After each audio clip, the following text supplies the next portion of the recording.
Jupiter is the best. Nah, Mars. I'm telling you. No. Hold on, here's the thing. Mars is super sassy and I love it. Jupiter's got like that, like I don't know. Jupiter's the coolest. Mars is super sassy though. I do like that, but in the extended universe, like Uranus and all them are way better. Just saying.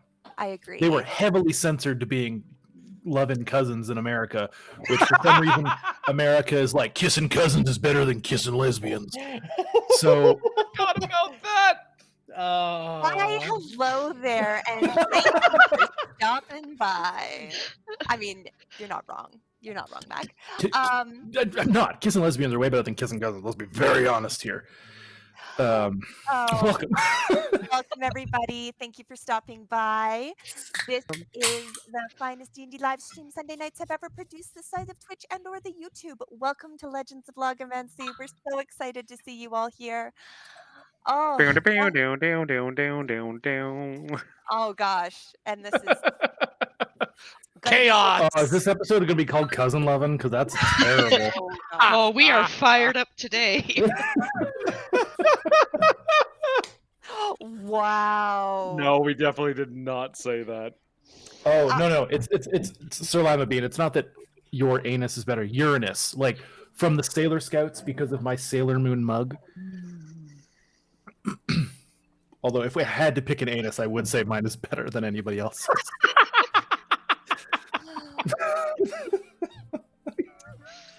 So, Tracy, how are you doing today? Oh, I am fantastic. I am as red as my hoodie underneath. I got so sunburned yesterday. But I am so excited to be here. I'm looking forward to the conclusion. It's going to be great. Oh, my goodness. I'm so excited to see what you guys do here tonight. Riley, how you doing? Yes, I'm doing fantastic. I found out I get to adopt a cat. Yay! I am so excited. Adopt pets. Always adopt, and don't be afraid to adopt older. They may not be around for as longer, but they just need as much love. Exactly. And spay and neuter your pets and never to claw them. Yes. All right, and then now over to Bob Barker. How are you?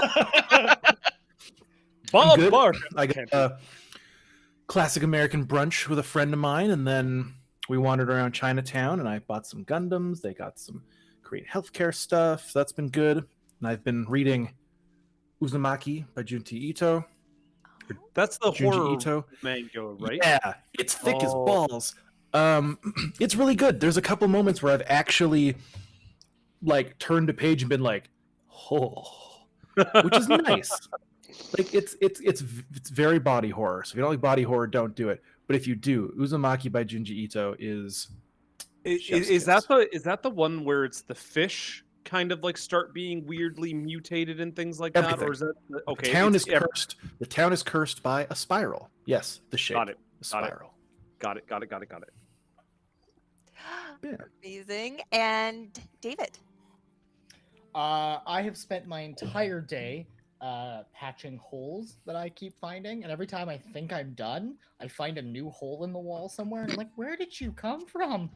David's just really angry all the time. What's the at this point? I'm convinced they were here. We moved in, and I just did a terrible job doing the walk around inspection because, like, there's like places where I'm like, I haven't opened this door in months. Where did you come from? Actually, you know what? It's the landlord comes in at night and just takes a tiny nail and just goes pat, pat, pat, pat, pat. I like that you think Benjamin would not lose his ever-loving mind if somebody tried to come in my house without me being awake. He gets mad when people talk in the hallway. What about you, DM? Oh, me? You always ask about us. I do ask. That's true. What did I do this weekend? It was absolutely breathtakingly beautiful this weekend. So got out a bunch, and I say out a bunch. I sit out on my patio in the backyard and watch my lilac trees slowly wilt in the summer sun. But no, it was beautiful, and not a whole lot else, honestly. But thank you. Real quick before I forget, because I think it's important for people who are around this area. Chinatown has peach Fanta. Ooh. Peach Fanta. It is amazing. They also have like 17 flavors of Kit Kats, and it's also amazing. Just a piece of advice before we get off here. Before I move, I'm gonna go raid Chinatown. It's a must. All right, I think with that, we are going to kick ourselves off into our intro as we get ready for tonight's episode. Here we go.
Yeah.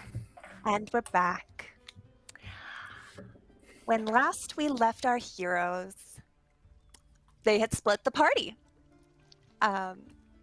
There was they had confronted Cutledge in the square and had, after confirming that they would be meeting with Silu the Dryad the following morning, they went to bed, not before laying a trap in case they were ambushed, and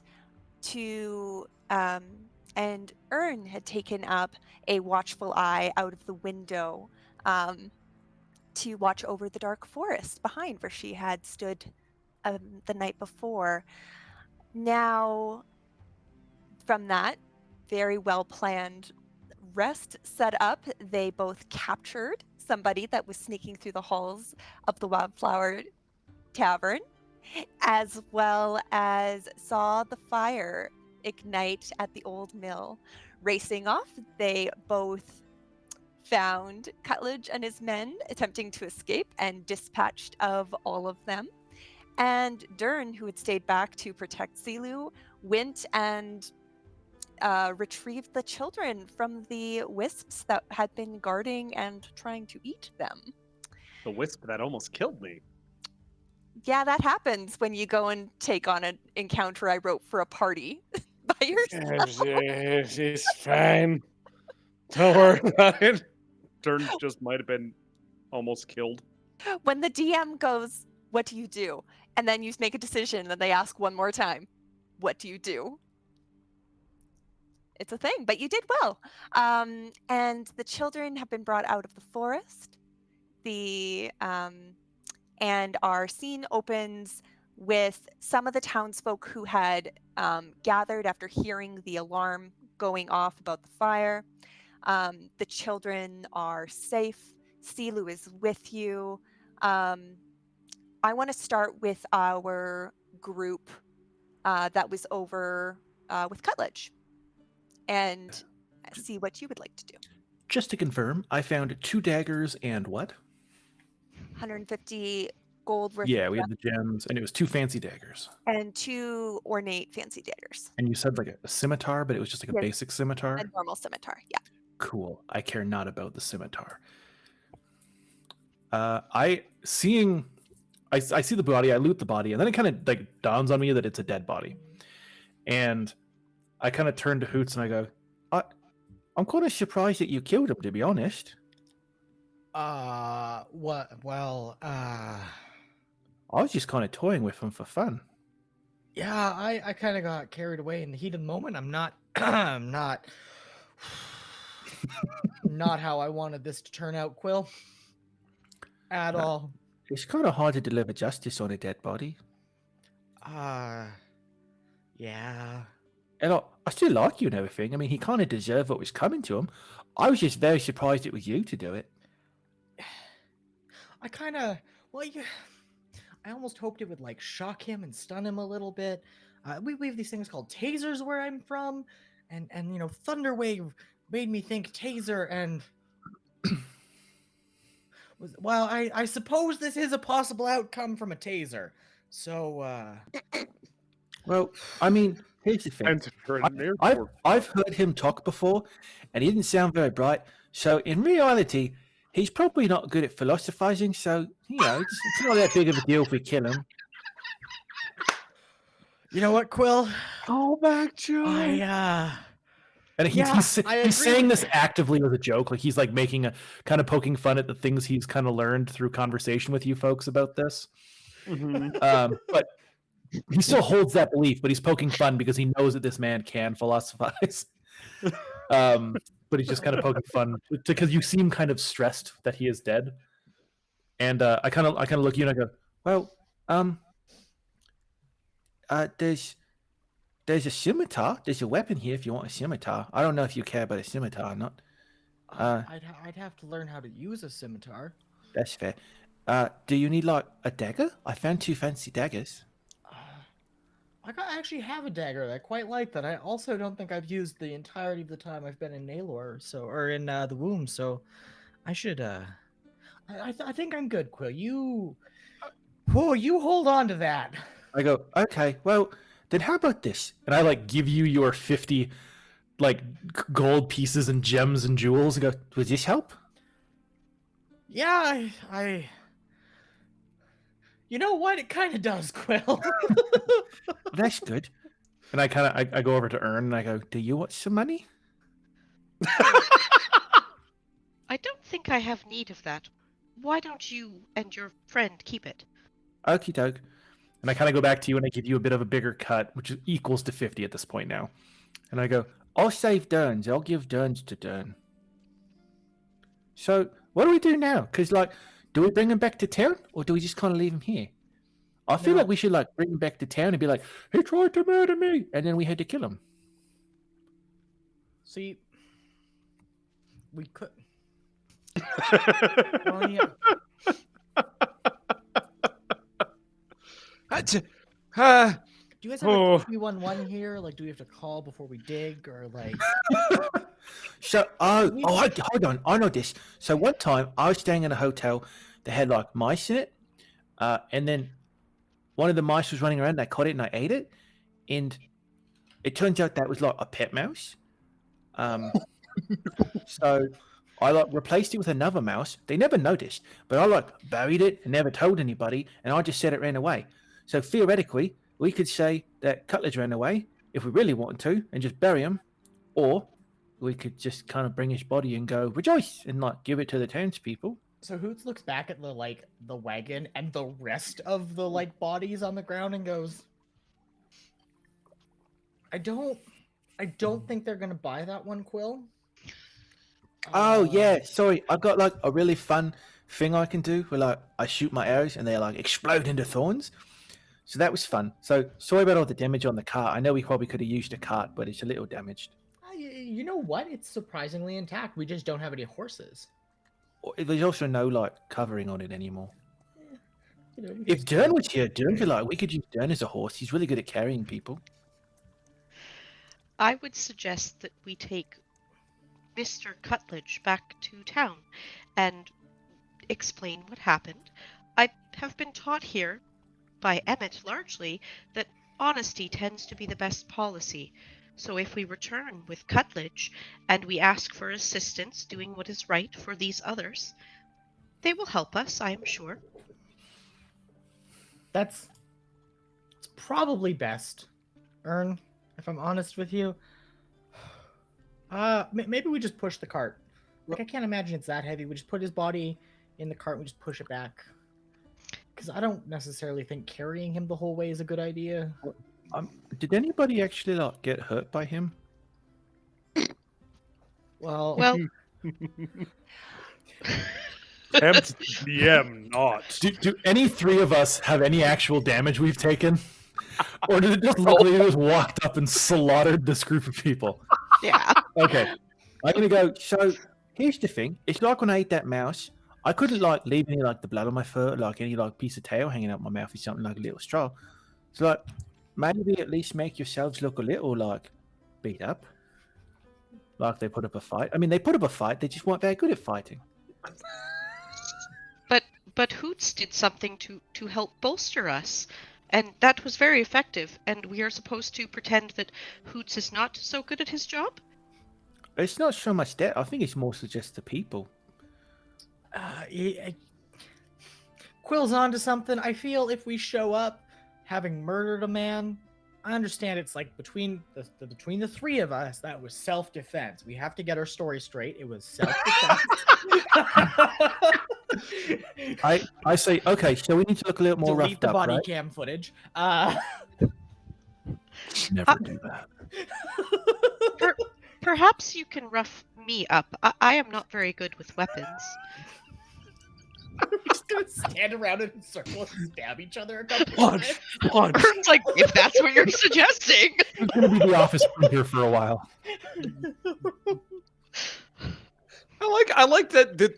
I just picture in my head right now, the three of you are having this conversation while Dern is getting beaten the shit out of by wisps. Yes. Yes. I turn to Hoots and I say, I need you to punch me in the face.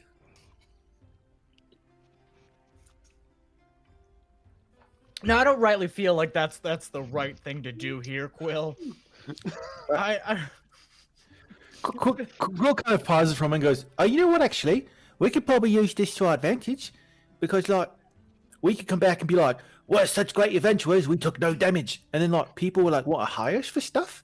And then we can make money? Because we're, like, so good. We were up against, like, you know, the pirate guys. And everything was fine. Ern looks a little confused. She goes, you do know I can heal people, right? Perhaps I healed you. Well, can you heal clothing? Because, like, none of us have any scratches on us. We're pretty much flawless at this point. And I kind of pull out a gem and it's well cut. And I'm like, kind of like this. And this is not really something that, like, looks too good when you come back from, like, 10 men. Usually when you fight 10 men, you don't look too good. Fight club. Ern just kind of looks at herself. Yeah, you know what? Maybe we just own it.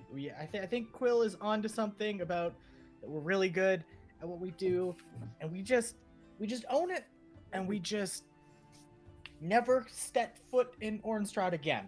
That sounds like a good idea to me. Well, here's the thing. If we find, like, the kids, then it doesn't matter what we do. That'll overshine any of the bad stuff.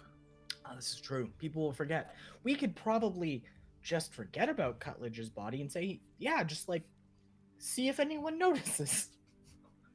I suppose so.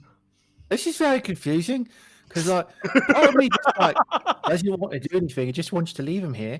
But part of me is like, I kind of want the recognition because that feels really nice. It's like when someone scritches behind your ear and you, like, feel really nice. I kind of want to get, like, scritches from the town. I think the best thing we can do is at least take the body back and just own what we look like, and I guess we'd leave the rest here. What if the tree? What if the tree wants to, like, plant him as, like, a warning sign? Maybe that's like a prize. I'm going to take this opportunity to also remind you that you're only like 400 feet. Oh. The mill house. They would have heard your thunder wave because it booms for a long distance. So they heard a clap of thunder, and there's just the three of us standing around Cutledge's body, like, well. Oh shit! I saw Cutledge from the house, so anybody at a high vantage point would be able to see us.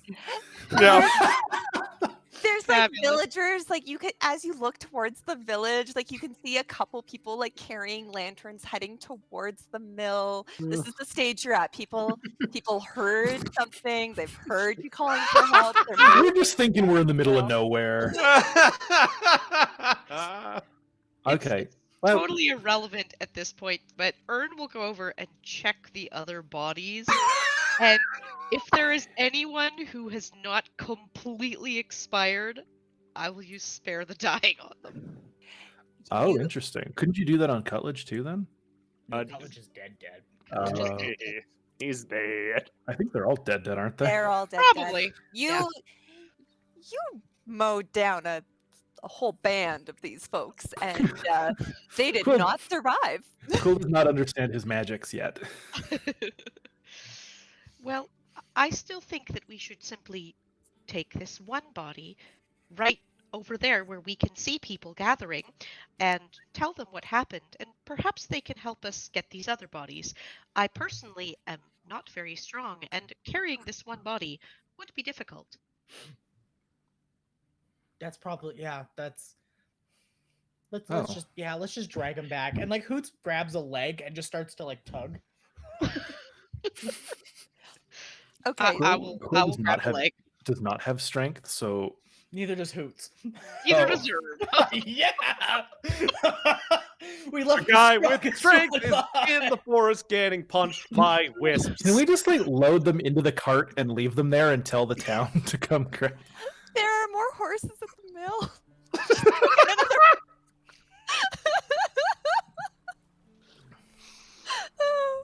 Sorry, I don't mean to tell you what to do. This is the best. I really wanted you all to just start punching each other in the head, like half a kilometer away from the mill. No, I asked him because as soon as he was about to hit me, I was gonna throw my hands up and say, "Wait, we could be heroes."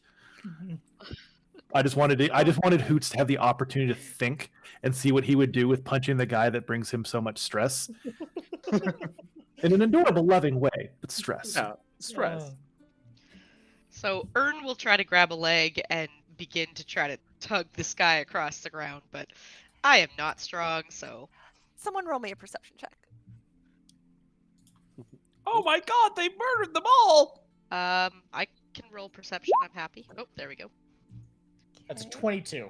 Wonderful. There is a blanket in the wagon, and there are the means with you to like load up the bodies on the wagon, and then you can either put the bodies in the wagon or you can drag together. You would be able to carry Cutledge's body with a blanket back over. I have a question. Sure, The ground is slick with snow and sleet, correct? it is. Yes. And we're on a hill.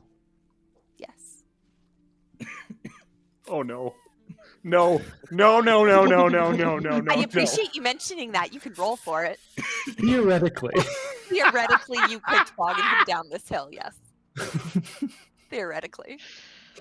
Quill is going to wrap Cutledge in a blanket. Uh-huh. And say, well, I mean, here's the thing. I can't lift him, and we're not very strong people. But, we could, save effort if we just, pushed him down the hill. That seems very wise. Let us do that. So I'm going to wrap Cutledge in a blanket. All right. Quill, this is what I'm going to get you to do for me. I'm going to let you choose whether Okay. you're rolling an athletics or an acrobat. So just to be clear, if he's going to be sled down, you're going to have to direct him so that he doesn't. Oh, I'm actually sitting on him. Oh, I was just gonna. Great. We're in a forested area, and you're going down a hill towards the trees. So we're going to toboggan through the trees. And I'm going to need you to choose either acrobatics or athletics to coordinate yourself to the bottom of the hill. You know what? Screw it. You know what? I was just gonna wrap him up and push him. That thing was a joke, but I'm gonna look kind of wrap him up, and I'm gonna look down at it. And I'm gonna be like, I mean, it's kind of a once in a lifetime option. David, can you please clip that entire scene? And I'm going to roll an acrobatics All right. for a natural one, baby. D&D! Okay. So, you guys so we see Quill. He's getting himself lined up. He's got good reflexes. He's got good intuition. He's got the perfect hill. This is, in his own words, a once-in-a-lifetime opportunity. He hops onto the body of Cutledge on Wrapped in a top blanket. of a blanket and gives himself a hard push. He's holding on to the edge of the blankets. He swerves. He looks back and says, "Look at me, guys. I told you I could." Pow! And hits straight into a tree. Oh no. And takes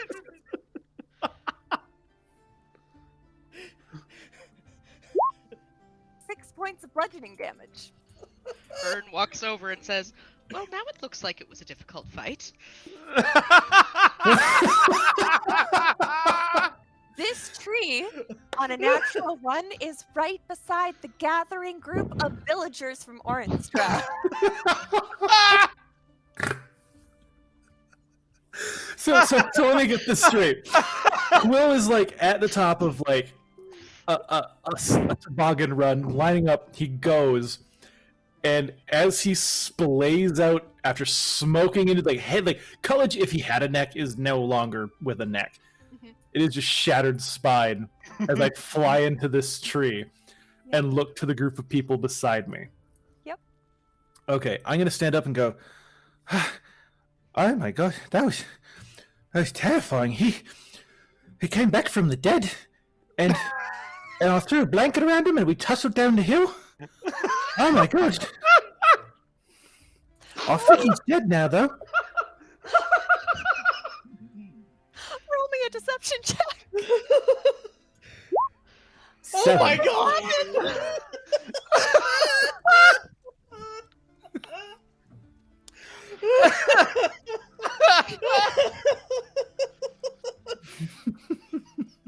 Okay.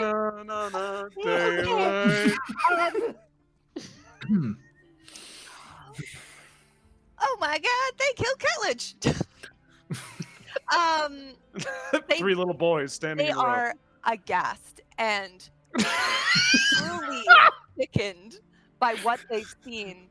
I didn't They're think anyone was gonna see it. They are looking down at the mutilated corpse Well, of he's wrapped their. in a blanket. How would they know? They are I didn't just looking. like, put him on it and sit on him. I wrapped him like a joint. Okay, he's wrapped like in a Yeah. Okay, all right. So they see the blood seeping through the edges of the blanket. After seeing you, head first smack him into the tree. And they're backing away from you in fear. They're not sure what's happened. They have no context for anything of what's going on, and people are backing away from you. Oh no. I like throw my hands in the air and I go, "No, what you think? He was trying to get away with your children. He was gonna go steal them from the trees and bring them to a pirate ship to sell them. So I had to deal with it. I'm sorry." Ern's running over, seeing that this is probably not going very well. I'm heading over in that direction and trying to assess the situation. I see Quill with his hands in the air, and I say, "If you please, give us a moment to explain. They were trying to start a fire, and they were trying to escape. And if they went, we didn't know what we would be able to do to help. We have taken care of the problem. It was unfortunate, but they attacked us, and we needed to defend ourselves. Please, just listen. That is all we ask."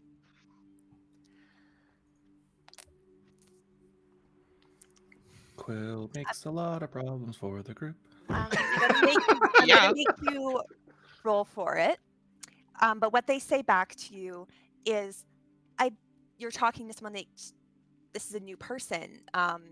You've seen them, but haven't really talked to them. They're like, "What do you mean? Cutledge was making sure that we were here this morning to talk to the person so that we could get our children back. Like, this is. But now he's dead. Like, what becomes of the children now? No, we got the children are safe. The children are so safe. Can we know that yet? Was that Dern come walking out? This is a really good time for Dern to come walking out. Yeah. Dern saying hasn't nothing. quite walked out yet. Well, I mean, technically the terms, the Dryad set have been met. So there's no reason she wouldn't release your children. And You'll the never step tree. foot in the forest again. Oh. Oh no. I'm not okay. So I'm renaming. I'm renaming today's episode "Corpse Toboggan." And Or There's- he'll never step in the forest again. yeah, he'll never step foot in the forest again. Oh my god. Okay, at that moment, there's rustling in the trees. So the people around you, there are people taking defensive stances. They are like backing up. They're maintaining some semblance of distance. They're not sure what to think in this moment about it. Roll me a persuasion check. On 11. 11. Okay. Yeah. So they're not sure. They're still very hesitant. And as everyone's kind of backing up, they hear a rustling in the trees. And the already tense moment, they turn and they look at the forest and they're like, what else could there be tonight? And Dern exits the forest first, carrying one of the children in his arms. Fear not, citizens. I have returned with what the hell? No. Who's No, just in the Dern- background like, thank God. No, Dern just walks out with the child and says, "Fear not. We have found the children, and they are in safe hands." And I bring them down, but I need your help desperately, and we do the whole healing scene that we did Yeah. the last time, stuff like that. So I had burned 3 spell slots to heal the 3 children. So I've Yes. got those already marked off. Yeah. Perfect. So you Look, all right, look. I thought it was just going to be like a casual slide down a hill to save time because I was weak. It wasn't really a fun thing. It was just kind of like, hey, why not? The natural one. I'm sorry, everybody. These things happen. The casual slide is no longer so casual. became the best moment. I love it. Yeah. All right, so you have a mutilated corpse, three children, and a dryad standing beside you. She did not bring her her tree with her through this, but she does have a smaller tree with her, and is looking around and saying, yes. Sorry, go ahead. No, you go for it. No, I was gonna. Dern was just gonna scooch over to Hoots and goes, "What happened?" You know what? We'll talk about this later. Okay. Glad you found the kids. Well, I didn't want to say anything, but they weren't exactly in the safest place. You know what? I feel like this entire morning has gone not like any of us expect. Oh, we left a man hanging in the hotel. There's a man hanging in the hotel. Oh. As you say that, you hear scuffling behind you from on the outside of the growing group of people. Ow! Ow, ow, shut up! I said shut up!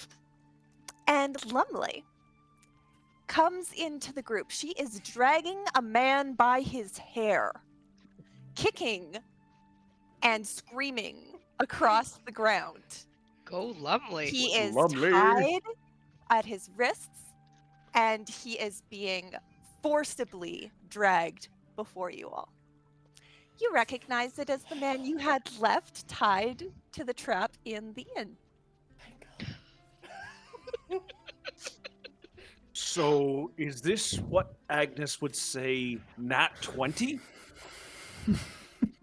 No, this is like a solid 14 at best. All right. Solid This- 14. Good number. whole And Dern encounter will is approach Lumley. This whole encounter is like a group stealth check where we had 1 fail but 2 successes, and so everything is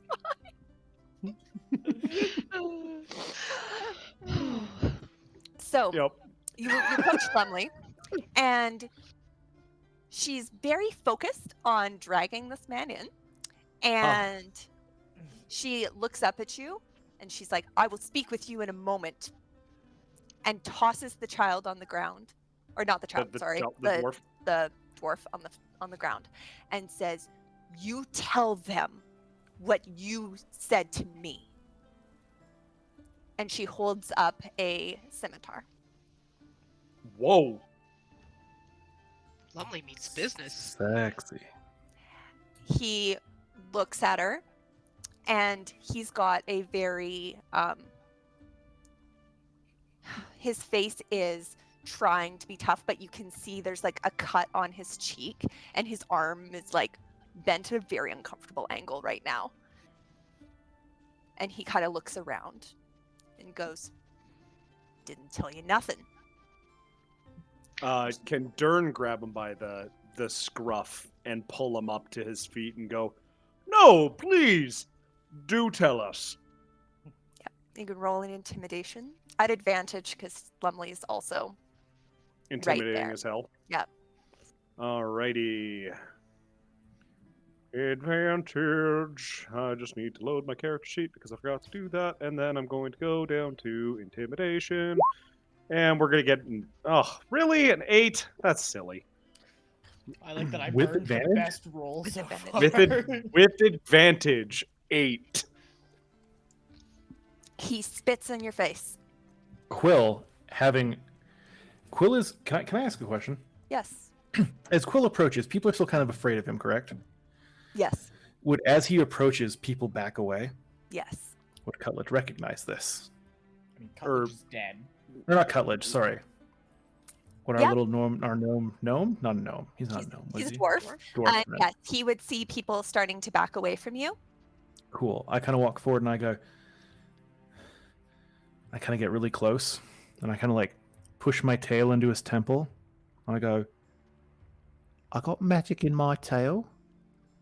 It can make you talk, but it hurts a whole lot. So it might be smarter just to talk."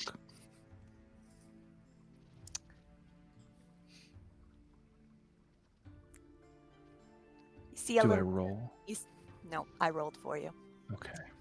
You see a glimmer of fear as he looks around and realizes just how fucked he really is in this circumstance, honestly. And you were previously really clean, but you do have a bit of blood on you, which adds to the effect at this point. He doesn't need to know where it came from.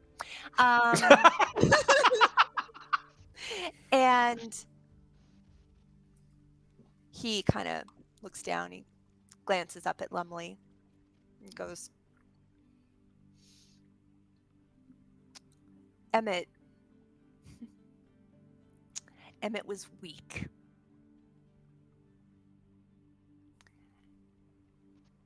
And we killed him.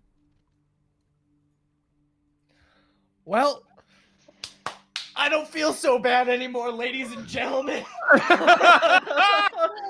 He proceeds to tell you,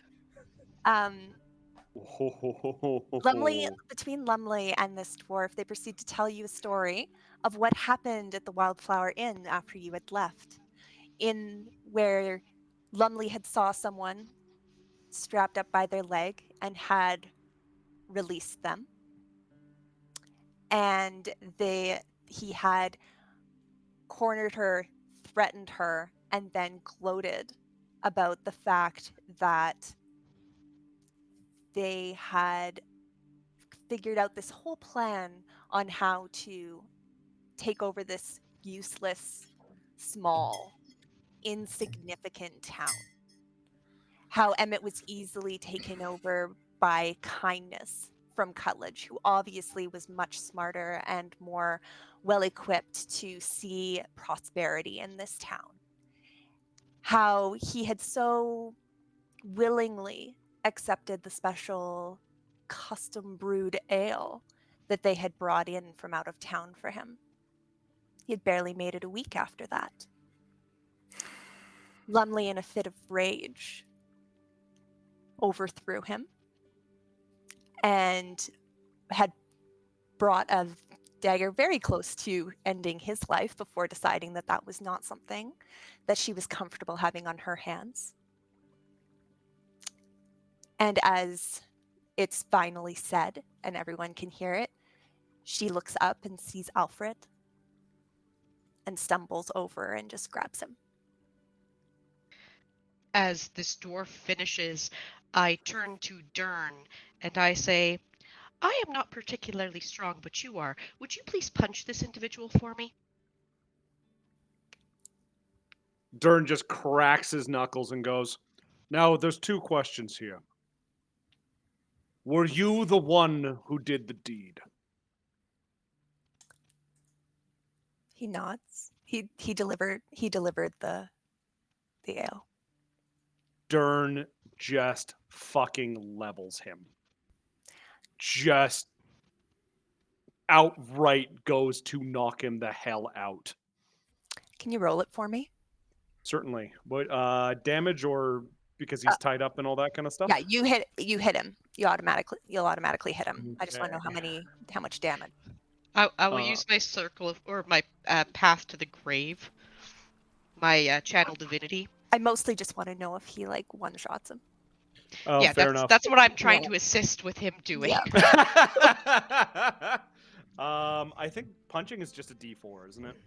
Plus your strength modifier. Plus your strength modifier, right? I've got something funny for this. If this 3 damage, plus 2, so 5 damage.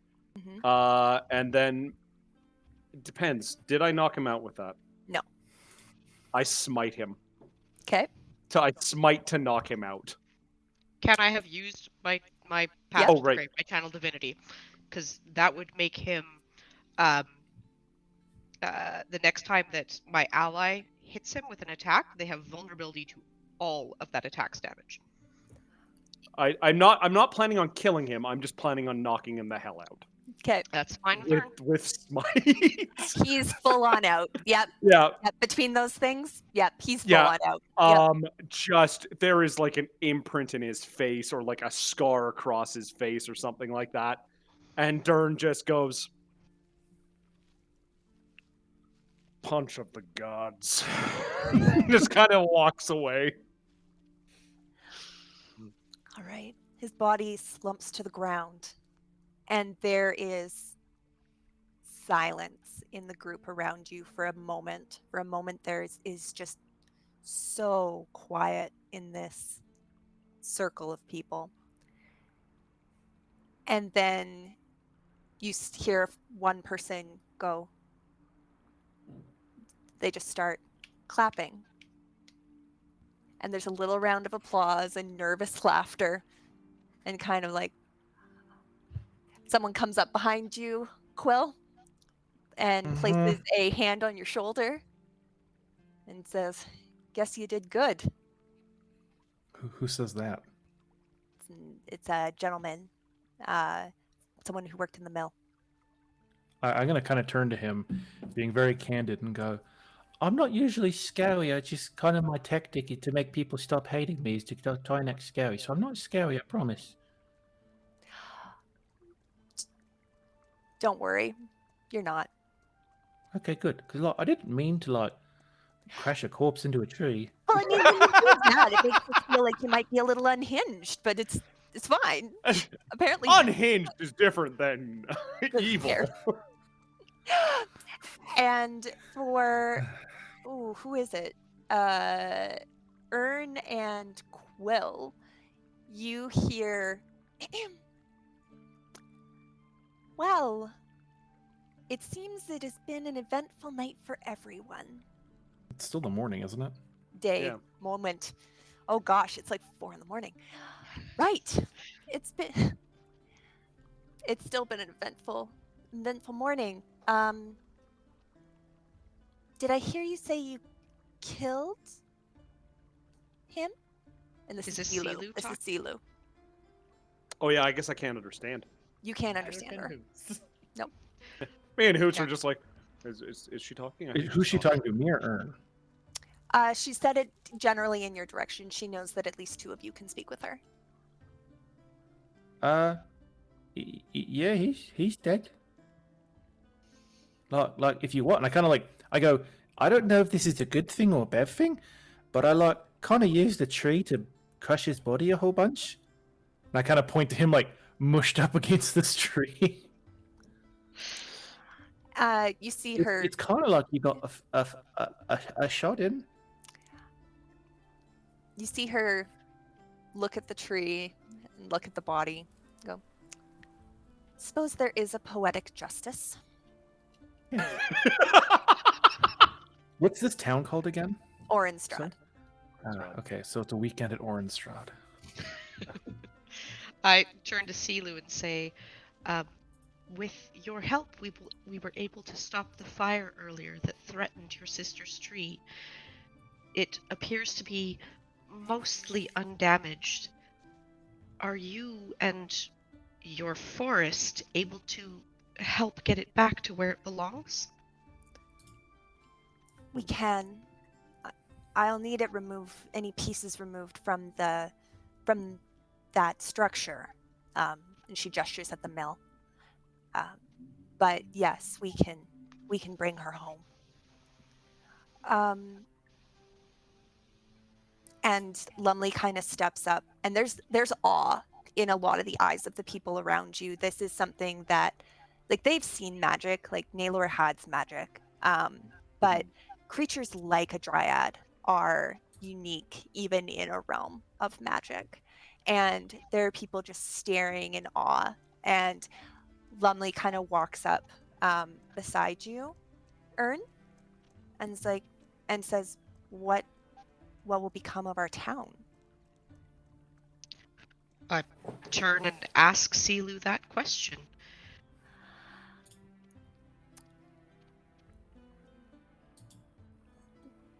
We always worked well with Emmett and the people of Orenstrad before recent comings. Leadership. We will need a new arrangement, one that guarantees our safety. But I don't think that secrecy is going to help us in this regard. It will require time and trust. And I appreciate what you've done for me. Honestly, I was ready to move my kin and forsake these people. You saved her, though. She looks around. She goes, you kept your word. And if they can, I would not forsake my home if I did not need to.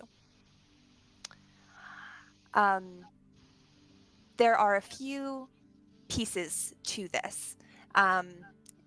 People in Orenstrad don't speak this language that they need to garner this deal. The terms need to be set out, but they need an interpreter within that.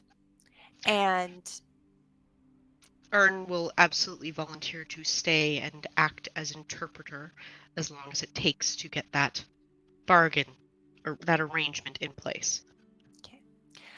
You have an understanding of time, Ern, in a way that not every sentient creature does.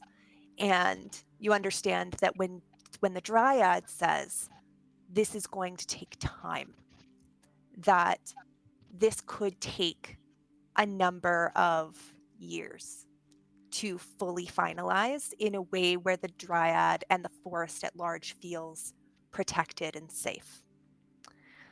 The foundations of your negotiations may allow them to continue basic clearing of the forest, but travel through will continue to be challenging until they know that it can be safe. So, for the initial terms, I would like you to roll We want some kind of diplomacy style roll. So let's either performance or persuasion, I'm going to say. Persuasion. It's a modified 20. On a modified 20, it was really good. And as you watch vines start creeping out of the forest, and they travel along the outside of the mill and wrap themselves around the remaining pieces of the large tree and slowly start to pull it back. You see men from the mill that were not part of Cutledge's group go over, and they are helping it along, helping to push and move the logs. They come and bring out other pieces of the wood that have been cut, and they hand them over to more vines and trees that are coming to go. And it seems like the whole wall of the forest kind of comes alive to come and reclaim Ivas's tree.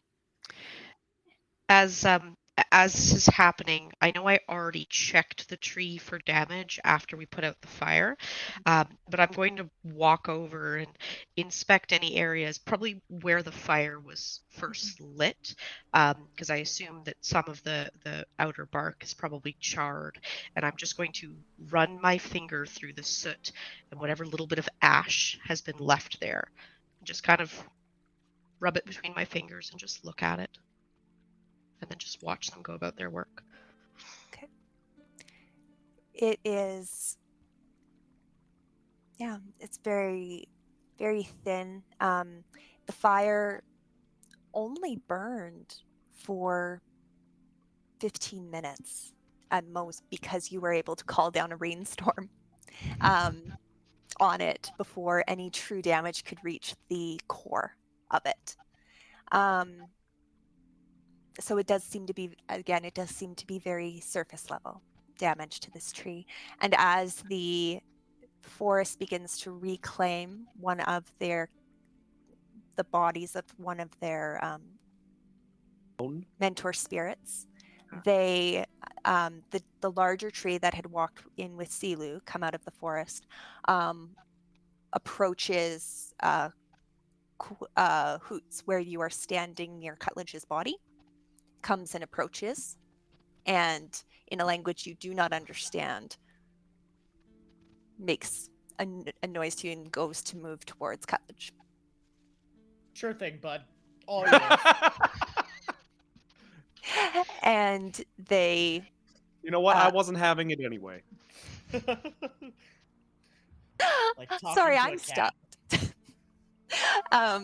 And the tree takes Cutledge's body into the forest. I think watching this, but Dern can't really interact with what's going on. But he approaches the dwarf he punched, and checks his wrists for that symbol. Yep. The same symbol with the circle with the spokes on the outside. Yes. Yep. And Dern will point this out to the villagers, and go, these markings, this marking is from a group. We do not know the name of this group, but they are ne'er-do-wells, villains, trash of society. Cutledge and his men all bore this symbol.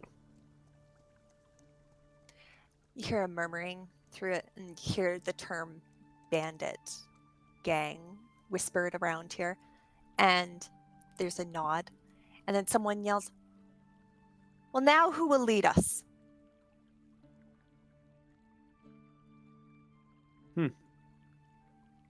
Y'all seem like good folk. Do you need a leader? Like, actually? It's better not be you saying you're going to lead them. No, I don't know the first thing about mill work. We could teach you. Perhaps you do not need a leader. Perhaps you need a council. That way, the information and the trust is not with one person. One person can be killed, but it is harder to kill a council or an entire community that is working together. Hoots spoke of representative leadership and something called an election. I don't really understand these things, but it seems wise to have more than one person in charge. I can write it down for you and give you a gist, but it's you're gonna have to figure some of it out, come up with your own rules and whatnot. But I'm sure you folks can figure it out. There's a general murmur of agreement. And you hear a little voice say, "Mommy, I'm cold." Oh. And the group kind of starts to disperse. Lumley stays behind with Alfred and says, "We should be getting back. I say I owe you all more than I will ever be able to repay you. But for what it's worth, breakfast is on me. Join me, will you?" Can we sleep for a bit first? It's a little early for food. Dern goes, could there be sausage and eggs, please? I'm very, very hungry. Lumley laughs in what is possibly the first true laugh you've heard from her since you've come into Orenstrad, and says, "Absolutely." And before she leaves the circle, she turns back and gives a small bow to Silu. Silu nods, and she continues off into Orenstrad. Is there anything else you'd like to do before Silu returns to her forest for now?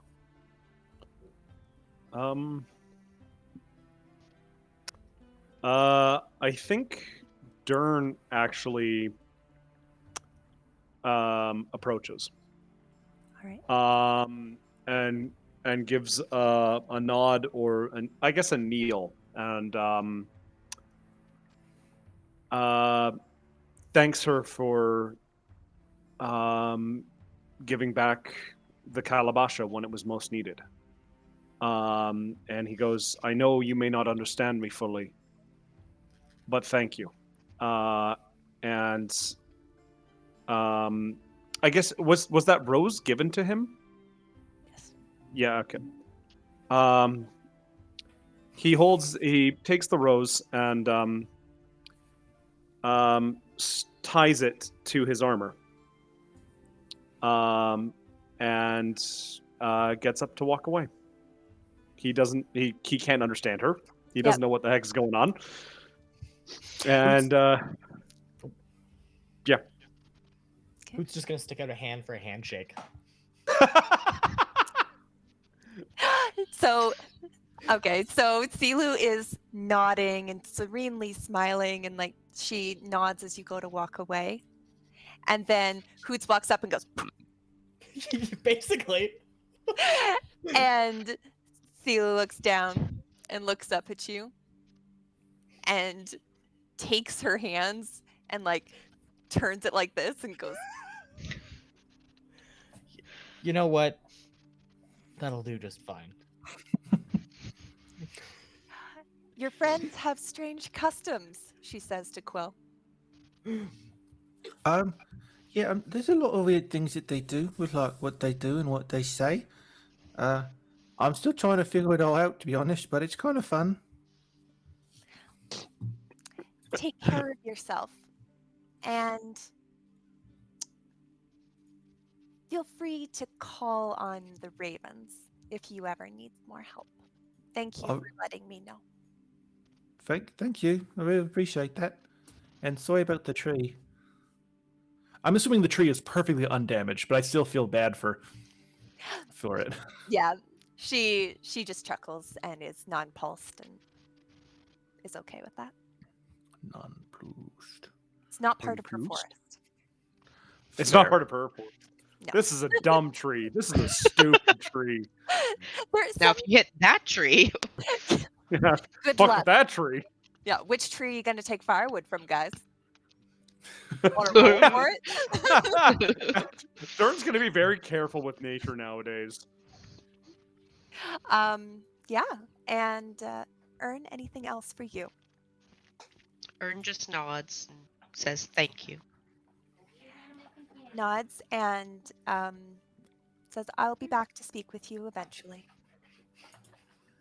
So, And yeah, so like, is there a thing I need to make note of for this raven thing that she just said, or I will give you things as it comes up. okie doke? So you are heading back to the Wildflower Tavern, or Wildflower Inn, and you settle in. You had all had a full long rest before going out. You went out and spent an hour beating people in the head, and now you're back for breakfast. So you can take a short rest while you're eating breakfast if you would like. Well, the Perfect. problem is that this bloody game always resets everything in between sessions. It shouldn't have. Oh, every bloody time. I'll have to check your settings. I shouldn't do that. But that's okay. You were barely hit. Basically nothing happened to you. Only person that anything happened to really was Dern. And I don't Yeah. get any spell slots back on short rest, correct? No. No, you do not. Can Only I like, sorcerers. And warlocks. Oh yeah, it was warlocks too. I don't like short rest when I have nothing left. I mean, it's like it's 4 a.m., correct? it's 4 a.m. You just woke up.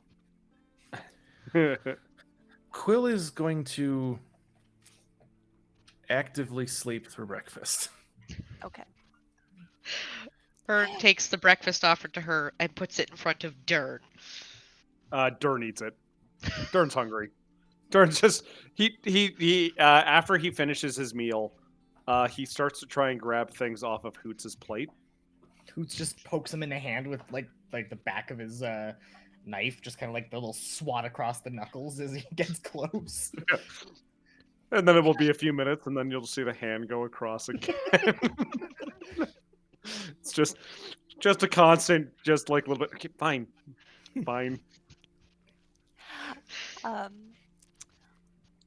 Lumley is happy and puttering around and making sure that you guys have everything that you need.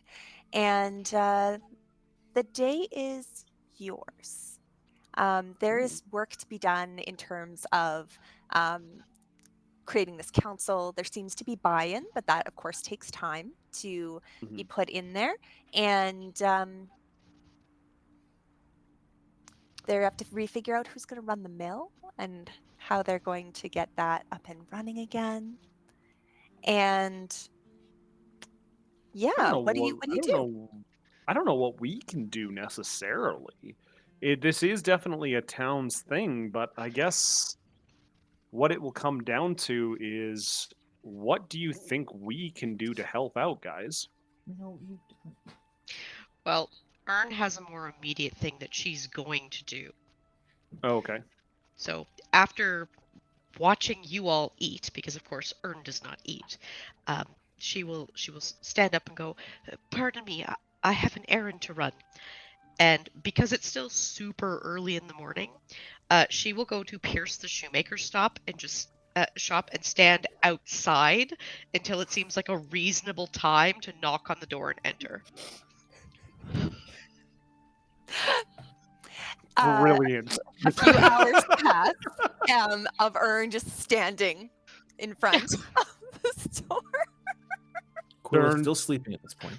Yeah. Dern ran past for his morning jog. Ran past again. Ern hasn't moved. Yeah. Hoots And- is gonna begin writing down what democracy is in like a very Hoots like Cliff Notes version.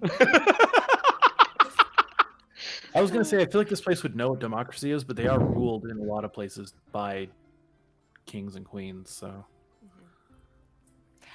The the store opens. It's the light has come up, the sun has risen, and in the like blues and pinks of sunrise, the Pierce opens the shop. He looks tired and happy. It was his two twins that Mhm. were there with Oh, right. Alfred. And so he sees you and says, "Welcome, welcome, come in." I head inside the shop. Are the twins all right now? Are they resting? They're a little shaken and tired, but yeah, I think they're okay. I am glad to hear that. I apologize, but it occurs to me that I did not ask how long it takes to make owl shoes. Well, I don't sleep very much recently. And I have them almost done, and he pulls them out, and it looks like they are almost finished. It's like another day, and I should have them done. Thank you. No, thank you. Thank you very much. And he goes to embrace you. Ern allows the embrace, but kind of awkwardly pats him on the head. Okay. She does her best. And you see him kind of like, he's got misty eyes. Okay, all right. These are the most important shoes I've ever made in my entire life. And goes I reach over to pat his shoulder and I give him a little bit of guidance. they're going to, that guidance is going to mean that they are extremely durable, well made shoes when they're done, despite the rushed process that he's been using to go through. Okay. The day continues on, and word of what has happened spreads throughout the village. The people of Orenstrad have a variety of responses to this knowledge, from fear to some are happy and grateful. Some are now worried because someone has been brought poison in and takes some reassurance. Telephone is an interesting game as news goes around, but the all overarching feeling is that of hope for their future as this news of the council comes out and they will be moving towards a new form of leadership and governance within the town. The news also spreads within a number of hours to the ears of a patron of a new patron that has recently come into town, who is sitting outside the bakery when Dern makes his run. And Dern, as you stop in for your daily seeded loaf of bread, Carbs. You need some carbs for energy. Yes. carbs, yes, Yes. you get to Dobbs and you Forgot about that. for those of you that missed Wednesday's chat, we named the bakery Dobbs. And Dobb hands you your bread, says, "I'm never making rye again." Good. Rise the bread of evil. And as you are standing there, a oh boy, bear with me one moment. No worries. My thing has closed. There's a male human, middle-aged in simple cold weather clothing, fur-lined boots, missing a few teeth, standing there, gnawing on the end piece of a loaf of bread. And he looks you up and down. He says, "You one of those that saved the town?" Dern just, yes. Well, saved the town, saved the children. Yes. Yeah. A great deed done by myself and my friends. Quill, Ern, and Hoots. And you are? Dern. He seems to take eye of you, look over, and says, I think I could use your help. Dern's eyebrow goes up. Please, come to the inn and tell us more. Nods and comes with you. Because it's just a walk back to the inn, Dern is still continuing his exercise, of course, doing knee-ups as, Okay. as he's walking down the street. He introduces himself as Tsar Velrag. Zar! Very interesting name. Where is that hail from, friend? I'm from Benalder, next town up. Benalder? Ah, Hardly Benalder. knew her. Sorry, that was bad.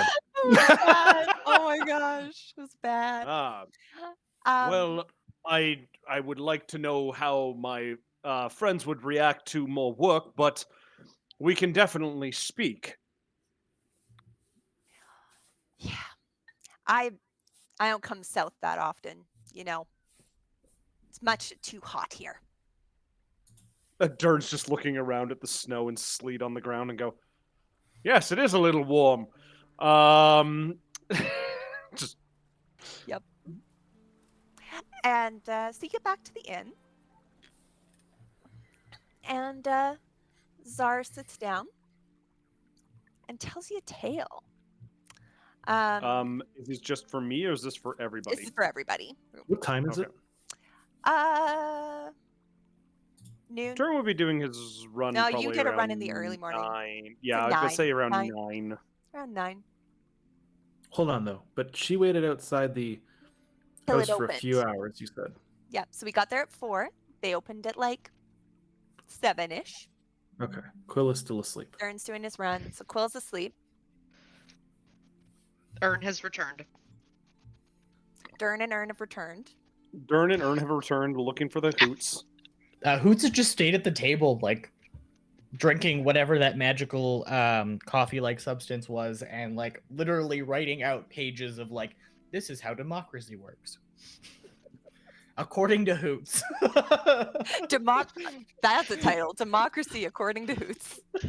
Democracy. Democracy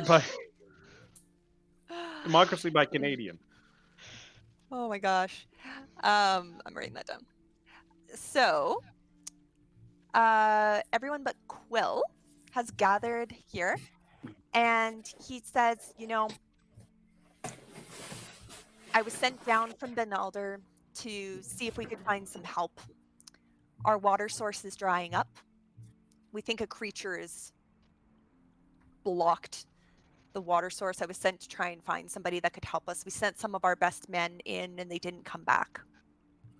And I get here and I hear there's a bunch of big damn heroes. Figured maybe you could help us. Dern looks to Hoots and to Ern and realizing and looks for Quill and then sees him in front of the fireplace and goes, well, I am always keen on helping those in need, but we have a few things to settle here. Fair enough. Have any recommendations on who else I can reach out to?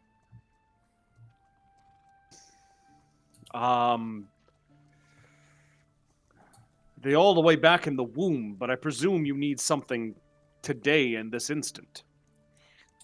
It's just getting lighter, you know? It's not... We didn't wait, you know? We're not idiots. See, it gets kind of... We're not idiots. We didn't wait till all the water was gone.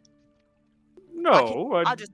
It's fine. It's fine. I'll go find some other big damn heroes. Let's go. Okay. He goes to pick up his bag. He's a gruff individual. He doesn't mean... You can tell he doesn't really mean anything by it. He's just, like, doing his thing. Sir, if you give us a bit of time, we will come with you. As I wish not to speak for my group, but I cannot just speak for them. Well, I And guess he that looks makes to sense. Hoots and to Ern.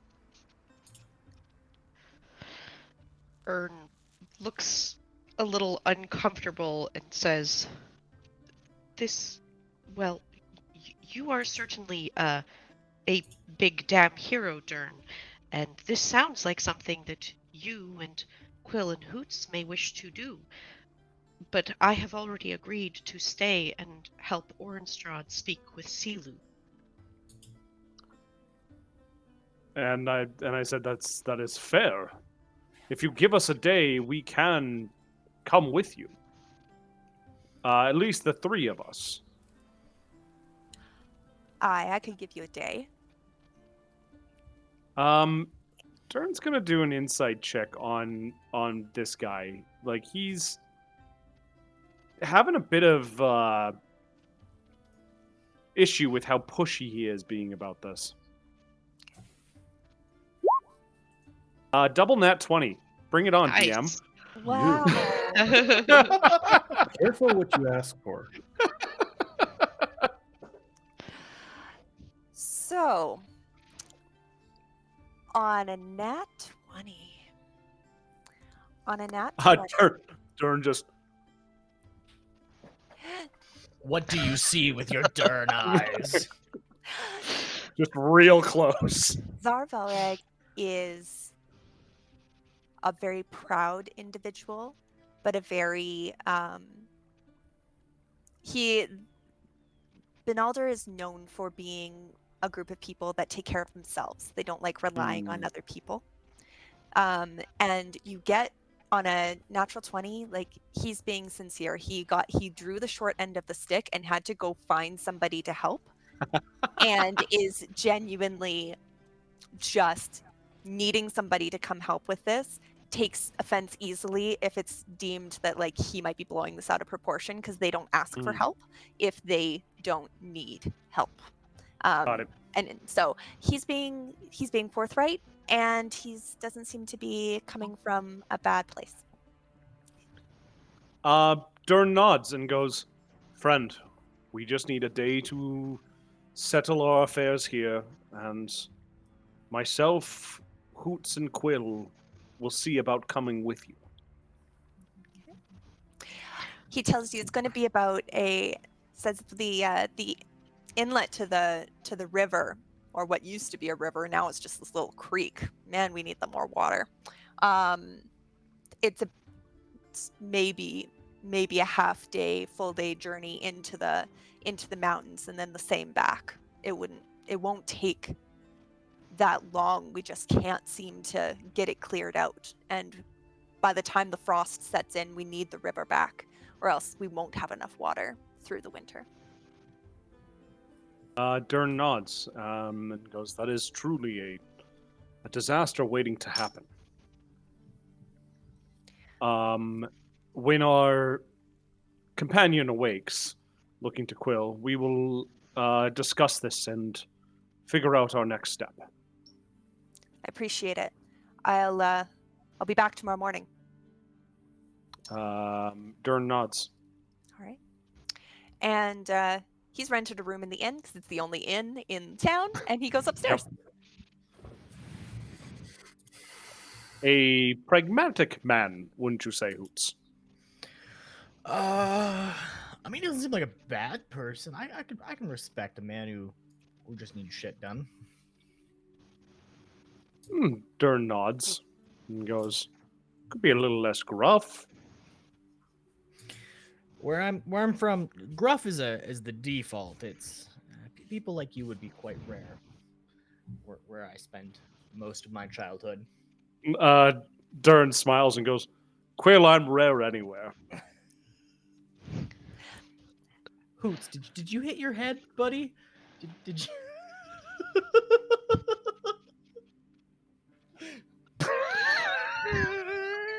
Did I say Quill?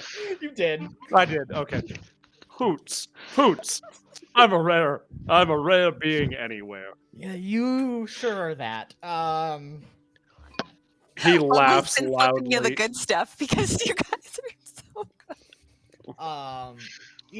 I think we could probably do some good, but if I'm honest with you, Ern, we could use your help for a day. I'm sure the tree lady wouldn't mind too much if you came with us. Because I actually don't think anyone's told him her name in common.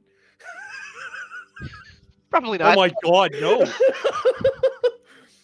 So he's just like, yeah, like I think the tree lady would probably understand quite nicely if we if we took a day to go take care of some things. I think probably if we go tomorrow, we should be able to take care of it all. Be right back. No problem. Ern nods and says back, perhaps while we are on the road, you can teach me about democracy, and then I can teach them. That sounds good. Right, that sounds pretty fair. Unless there's anything else anyone wanted to do, the day passes relatively quietly. I think Dern is going to attempt the puzzle box today at some point. It's a quiet day. He's going to stow away to meditate, and basically just work on the puzzle box for a little bit. Okay. Sounds good.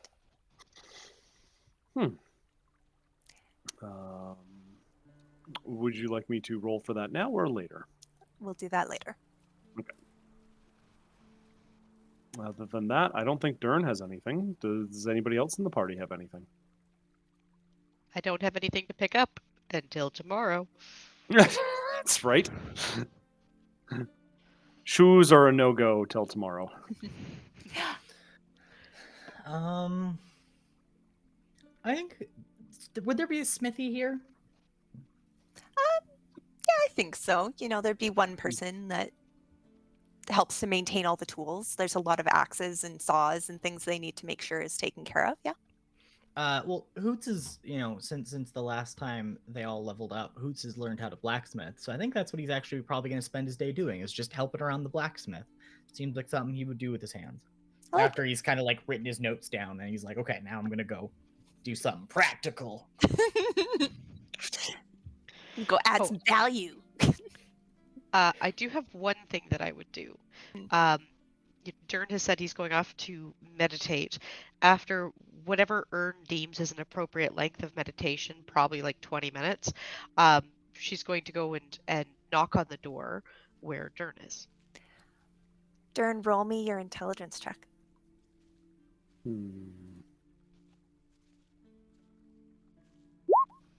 13. Dern, you are still working on the puzzle box when you hear footsteps approaching the door. Dern, as tries as he might, I'm going to actually do a sleight of hand, try to pack the puzzle box away quietly. Okay. Roll me a stealth check. Okay. 11. 11. That'll be against a rolled perception check from you, Ern. 23. I'm going to say Dern did not hear her footsteps necessarily, and she opens the door as he's working on the puzzle, and as soon as the door opens, he shoves it into his bag. Ern would look a little surprised. Look at that. I am sorry if I intruded. No, friend, Ern, friend, Ern, Dern. Friend. She kind of cocks her head at your strange behavior. I fear I've interrupted. However, I only wish to come and ask if you wanted assistance with your letters. Dern goes up. Yes. Actually, I was just digging that out. And rifles through his bag. I'm making an insight check on this strange behavior. Can I roll an insight check on how he's behaving? Please Excellent. do. On a 16, Dern, are you deceiving? Dern's trying to change the topic, yes. So I guess that's probably if you're trying to change the topic, that's a persuasion against the insight. Okay. Persuasion. Actually, it's not bad for me. 22. All right, you effectively change the topic. Yes. Dern pulls out the letters book from Earth and goes, "Yes, letters, writing. I would love some assistance." And his demeanor calms down. I think, though, that previously when we discussed that I could assist you with this, you had said you did not wish any of your friends to know you were working on your letters. But as I entered, you called me a friend. Is it still appropriate for me to help? Dern stops for a second and goes, "I think this is okay." And Dern sets the book out and sits down at like the table or the desk or whatever might be in the room. I presume like a small table or something like that. Yep, there's a small That's writing way desk. that's way too small for Dern to actually kind of the two tallest people in the party at the moment just kind of sitting there trying to write on this desk. You know, knees up to your ears. Yeah, Yeah. exactly. Yeah. As you start to work on your letters, Ern will assist in any way she can, and I will also give you guidance as you were trying to work on this. Okay. Would this be another intelligence check, I presume? Yes. Okay. On a nat 1, you are Guidance ain't helping. guidance ain't helping that. On a nat 1, Dern, you could have sworn that you heard a click when you were moving around your puzzle box. But you had to put it away so quickly, and now Ern is right here, and she keeps talking about letters, and you just need to look at your bag. This is terrific help! Ern! Friend Ern! This is great! And unfortunately, you are not able to learn any more letters this time. Damn it. Sorry. My bad. You got box blocked.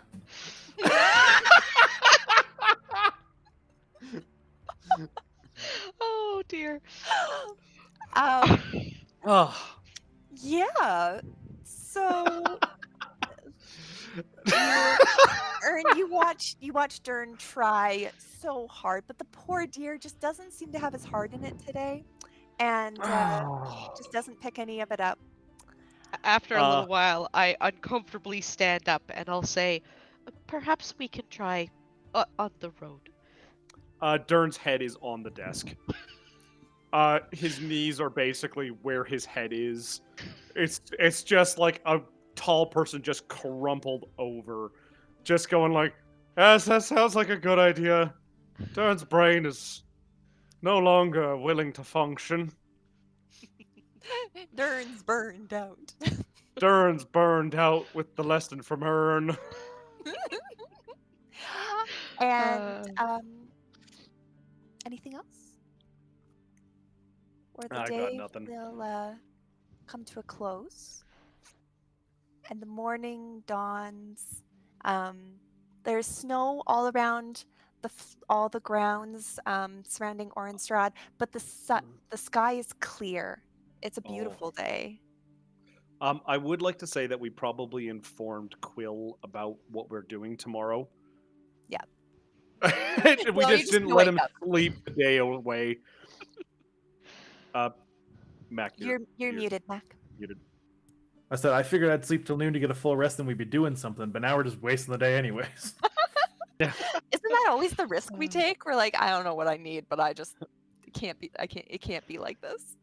So Ern is going to this morning do pretty much the same thing she did yesterday morning because I'm awake earlier than most people, and I will go and post myself outside the shoe store.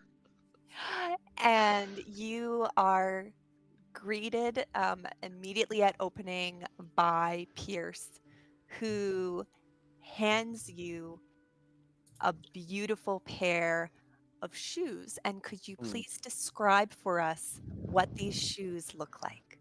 Ooh. Well, with Hoots being an owlin, and knowing that he's currently favoring Crocs, these are essentially replicate the look of Crocs, but they are leather.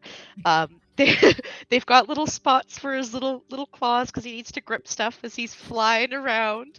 But basically, he's got leather combat Crocs at this point. With little straps to make sure that they hold on tight around his little owl legs, and they're curved on the bottom, so that if he is flying and has to grab onto a tree branch or something, they naturally fit with the way that his foot would move. I love it. It's amazing. Welcome to Wholesome D&D Hour, where This we is all have I an wanted. owl learn how to write, and we have the owlin getting a nice pair of shoes while the cat sits comfortably by a fire. I love it. See, and here my Oh. brain immediately went to you made a croc joke because this is wholesome D&D. I just gotta say, I'm having a hoot. Oh. When you are making your runs, you meet up with Czar, who is getting bread at the same time as you. You seem to be on the same schedule. And he goes, "Oh, morning." Nod. Morning. And he, Grab my loaf. And he jogs along beside you on the way back. He jogs with me. Is Darn's excited. He has a workout partner. you're working out again today? Every day, my friend. Power squats. Power squats. Power legs. Power thirst. Quill now awake, or are you doing stuff still? No. Is there anyone that can take a look at these daggers I have? Not in Orenstrath. I'm gonna spend some time on my daggers again then to see if there's like anything weird about them. Okay. You sit with them and you flip them over in your hands. They are beautifully made, but they don't. Roll me an Arcana check. Yes, ma'am. Nope. On an 8, they're beautifully made, but nothing else really comes to you. They're like engraved. They look almost decorative. They are so like ornately carved, but they are very sharp. Like they have good utility, but they're very beautiful knives. Now, Quill would have seen Hoots able to like study things. Do you think he would have handed those over to Hoots to like take a look at? I mean, if I can't figure it out, you're more than welcome to walk up to me. Well, like, are you just like sitting there like staring at them, kind of Yes. thing, or? I'm literally Yeah. like I've got Lou think sitting there about with one in front of daggers. him, and I'm sitting there with one in front of me. I'll figure you out yet, daggers. That was a terrible me. Thank you very much. I'm very bad at accents. You know what you sound like? I'm JFK from that one cartoon. Flying high. Oh my god. I had to I believe was I gonna say it rolled a was more- natural 20 with the ladies. It sounded more like Winston Churchill, actually. Like he was gonna launch into, "We will fight them on the beaches." We will ride their bodies in the snow. You cannot tell me ever in any of the wars that have happened where there's been snow that no one has rode a body down a hill. It's got to have happened. Must have happened. Had to have happened. Probability engine. Yeah, Anyway, with so yeah, probability Hoots engine. is gonna exactly. walk up to Quill where he's like studying the daggers and be like, "Hey, little buddy, you want me to take a look at those for you?" I kind of like turn my head to you, like kind of slowly, and I go, "Yeah, because I feel like they're special because they look really special, but I don't actually know if they're special." They are pretty. Let's take a look. Let's see if I I'm- can do this. I'm gonna give them both of them. And as a ritual, Hoots is Yep. going to cast Identify. Identify. These daggers, much like cutledge, are all show and no substance.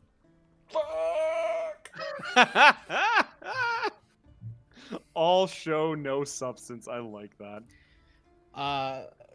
Quill, they're sure pretty. That's about all they got going for them. They're just pretty knives. Well, I mean, I suppose pretty stuff is nice to have. Um, I okay. Well, I kind of just like put it in my little side baggie where I have my other dagger. One day you will make somebody feel real special as you stab them with the prettiest knife they've ever seen. Is that like a thing that people do with your culture? Stab people or stab people specifically with pretty knives? like, is that like a mating thing for owls? You know, I'm not actually 100% sure. I don't know much about owlin culture. Depends if you're I in just became Calgary one. or Edmonton. So hold on a second here. So wait, so you're telling me that you're just kind of winging it? I am more proud of that being a quality pun than I am disappointed in you. Quill's not saying it as a pun. He's just saying it. Because like I've always been a cat. So I've got a pretty good handle on cat stuff. But you haven't always been an owl. I do remember you saying that once. Yep, I used to be just a regular human. So, okay. Interesting. Can you go back to being a human?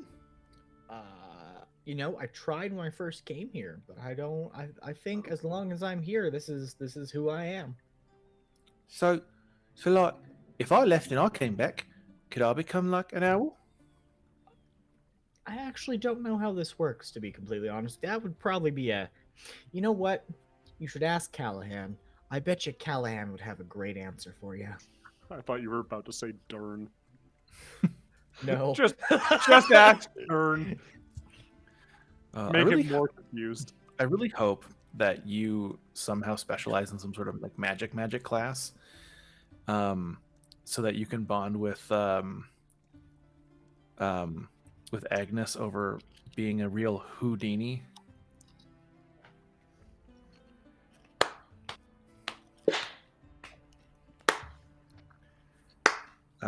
Just saying. The It's a real slow class clap. act. Oh my gosh.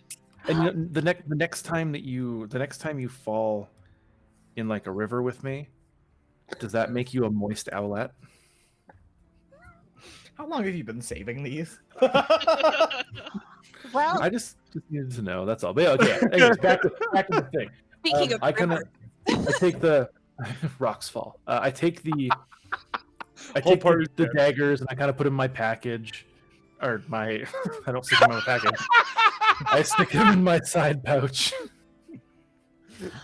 Learn some things about Quill. Okay, first off, Quill is neutered, so now. I'm assuming that transferred when I came here. I just got bigger. That's all that really happened. So I'm going to assume. I'm not sure yet. People watching, I'll get back to you on this, whether his testicles exist now or not, in this world that he has joined after coming here from somewhere random. What is this session? What is this? Anyways, Tune in next week, folks, to learn if Quill still has his balls or not. corpse We're actually not toboggans playing next and... week, guys. But no, I kind of go, okay, well, this. I mean, it'd be cool if they were magic, because, like, I've been dabbling in magic. I don't know how I'm doing it, but I'm dabbling in magic. So anything's kind of helpful. But if they're normal, that's fine. Oh, that's cool. I like pretty things. Are we talking like gem encrusted or just like ornately like carved? They've got like a garnet in the handle, but otherwise the wood is just carved. Okie doke. Is Dern nearby? He is now. Yes, Okay. I guess so. Yes. I'm gonna go up to Dern and go, So, I can't really give you your stone back that you gave me that kind of disappeared. It was a gift to you, my friend. Well, I appreciate that. But I kind of have a stone to give to you. and I give you one of the daggers with the little garnet in it. I go, it's not like I bought these or anything. I kind of stole them off the dead body of Cutledge. So, Dern takes the dagger and pauses.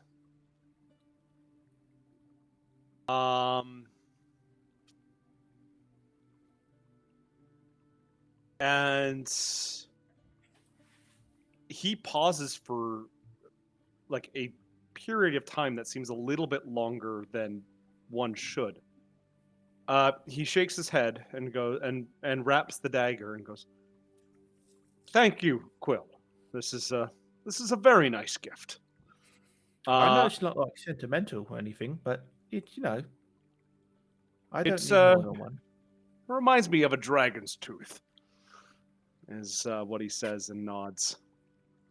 Oh, it's, And oh, that's actually really cool. You can still keep it, but I very much so want to keep mine now. yeah, it's sharp, it's shiny, and it's good So, for It's piercing. kinda- In Quill's mind, all he's picturing is a dragon with braces, and that's what the ornate carved metal around the blade is. And he's like, and he kind of goes, and and he kind of shakes his head and goes, yeah, okay. I'm gonna say that Dern is actually very thrown off by this. by me giving you a dagger. Yes. Oh no, I didn't do like a Dobby thing, did I? Like you have to leave the group now because I've given you No. a sock. No, it's something to do with something else, but the dagger is very close and reminiscent to a memory that he keeps having.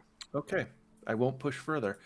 Yeah, but there's silence from Dern in the back now. Okay, I kind of go up to Hoots and I go, I think I don't know if I made him sad or like happy sad, but I hope it's happy sad. I'm sure he was touched. Well, I mean, I did put it in his hand.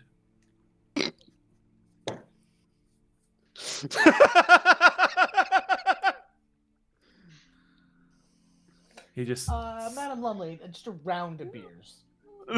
I'll take the milk. It's 9 a.m. Anything for you, dears. no, it's like noon at this point. There is we a have song to from where leave I'm soon. from, 5 o'clock somewhere, and I'm just gonna live by that. I once heard someone singing a song Margaritaville. That sounds like a place too. I still have toxic in my brain. I mean, I've heard that some things that are toxic kind of taste like a poison paradise.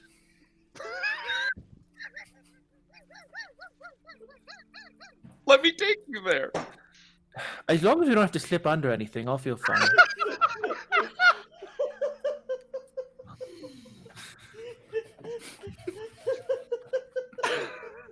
I think we broke David. I was about to say, should we take break a little early? Okay, you pack up. You are ready to go. You get. One more thing, though. One more thing. Ern, you give Ruth those boots.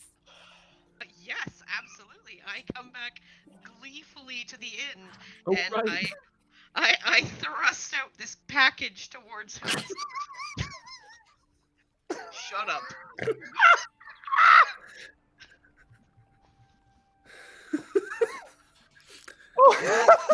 The shoemaker made you something else with straps.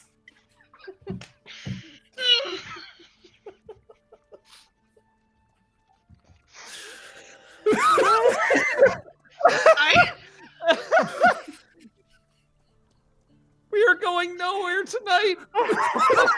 Amazing.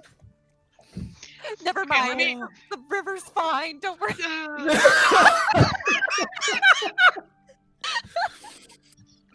Oh, we can't have both yours and Ern's night just not go by without some debauchery on your last go round the moon. Yeah. I refrain. I hold out a bag to Hoots. Oh my Thank god. you, Ern. And Hoots opens the bag and looks inside, and he's like,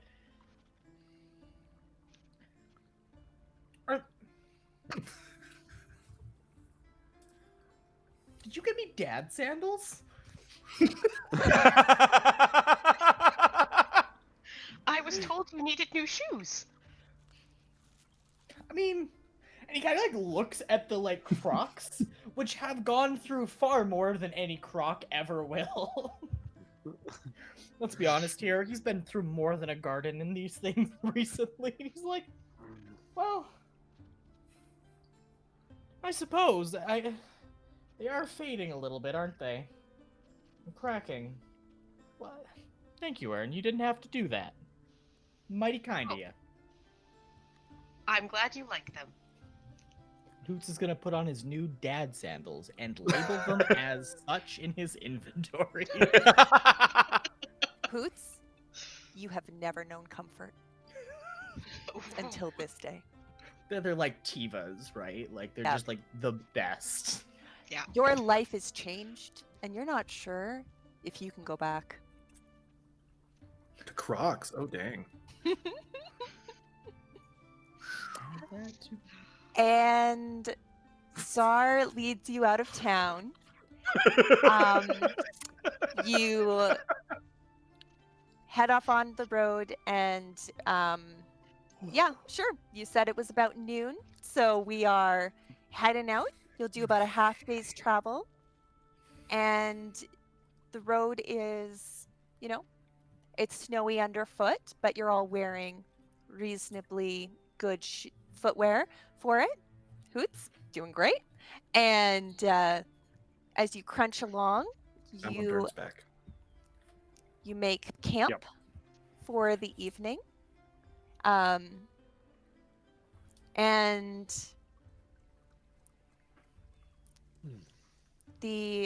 as you're starting to get put together, Czar, if you have any questions for Czar, or if you have any questions for yourselves. I guess Dern's question is basically just how long ago did this start? Things like that. What other kind of issues have happened? Nalder is a mining town. We produce most of the shale that comes out, and this water source that comes out of the mountains on the outskirts of our town provides us with all our running water. We've noticed it getting lighter and lighter through the later part of the autumn season. Until now, it's barely a trickle coming out, and we know that in normal years, the river wouldn't freeze over in the winter. But at the level that it's at now, there's no guarantee, and if we lose our running water, we may not make it. We likely won't make it through the winter, so we need to clear out whatever is blocking the water from coming in. We sent some people in. They didn't come back, and we figured we needed heavier arms to help us in clearing out whatever it is so that our town can continue to thrive through the colder seasons. Dern nods and goes, we will do what we can, and we will do our best to make sure that your people are safe for the winter. I appreciate it. We should get there.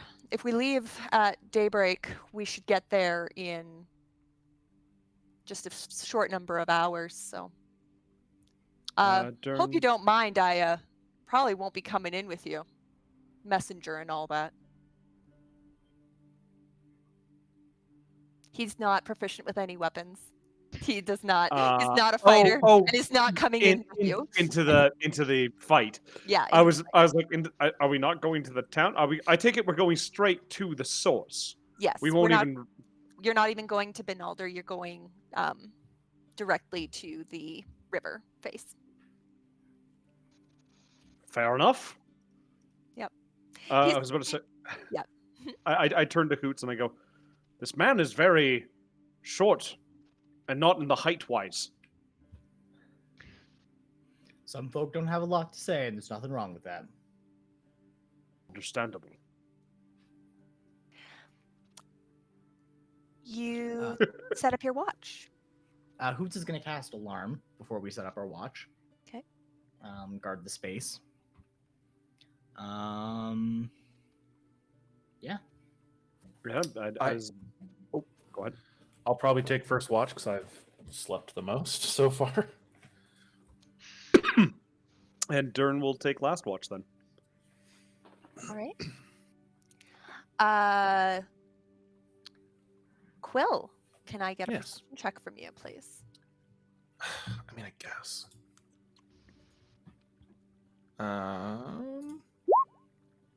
23. 23.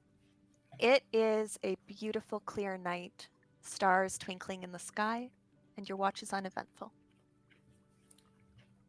Okie doke. You go to wake up who?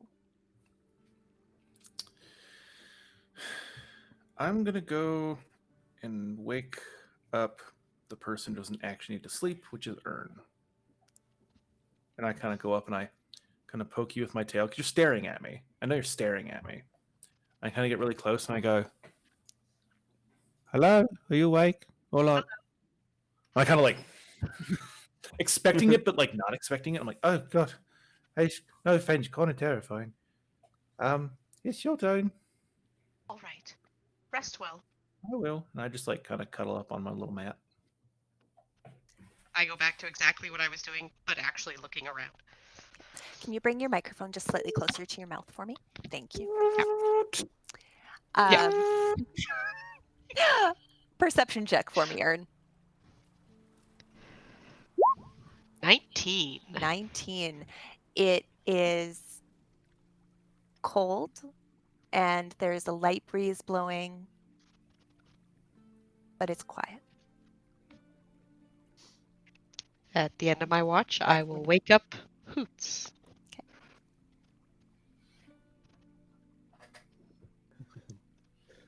We got all of our bullshit out of the way early. Yeah, apparently.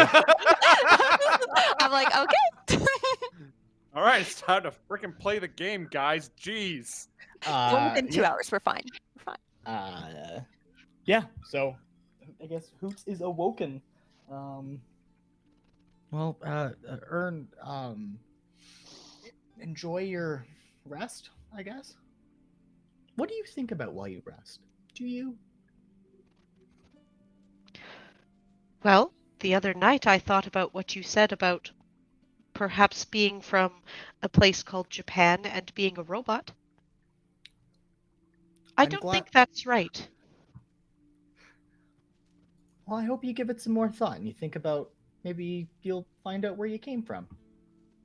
I will consider that then. Okay. Well, enjoy your rest. Ern doesn't respond. She just stares at you because she's resting now. It's gonna take a long time to get used to that. Oh, I forgot. And she turns and starts staring in a different direction.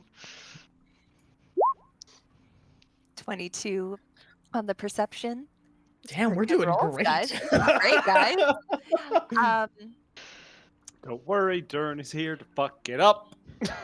It is a calm night, and it passes uneventfully. Hoots is going to take the time while he's there to he's got kind of a project in mind. He gave Dern the shield. Yep.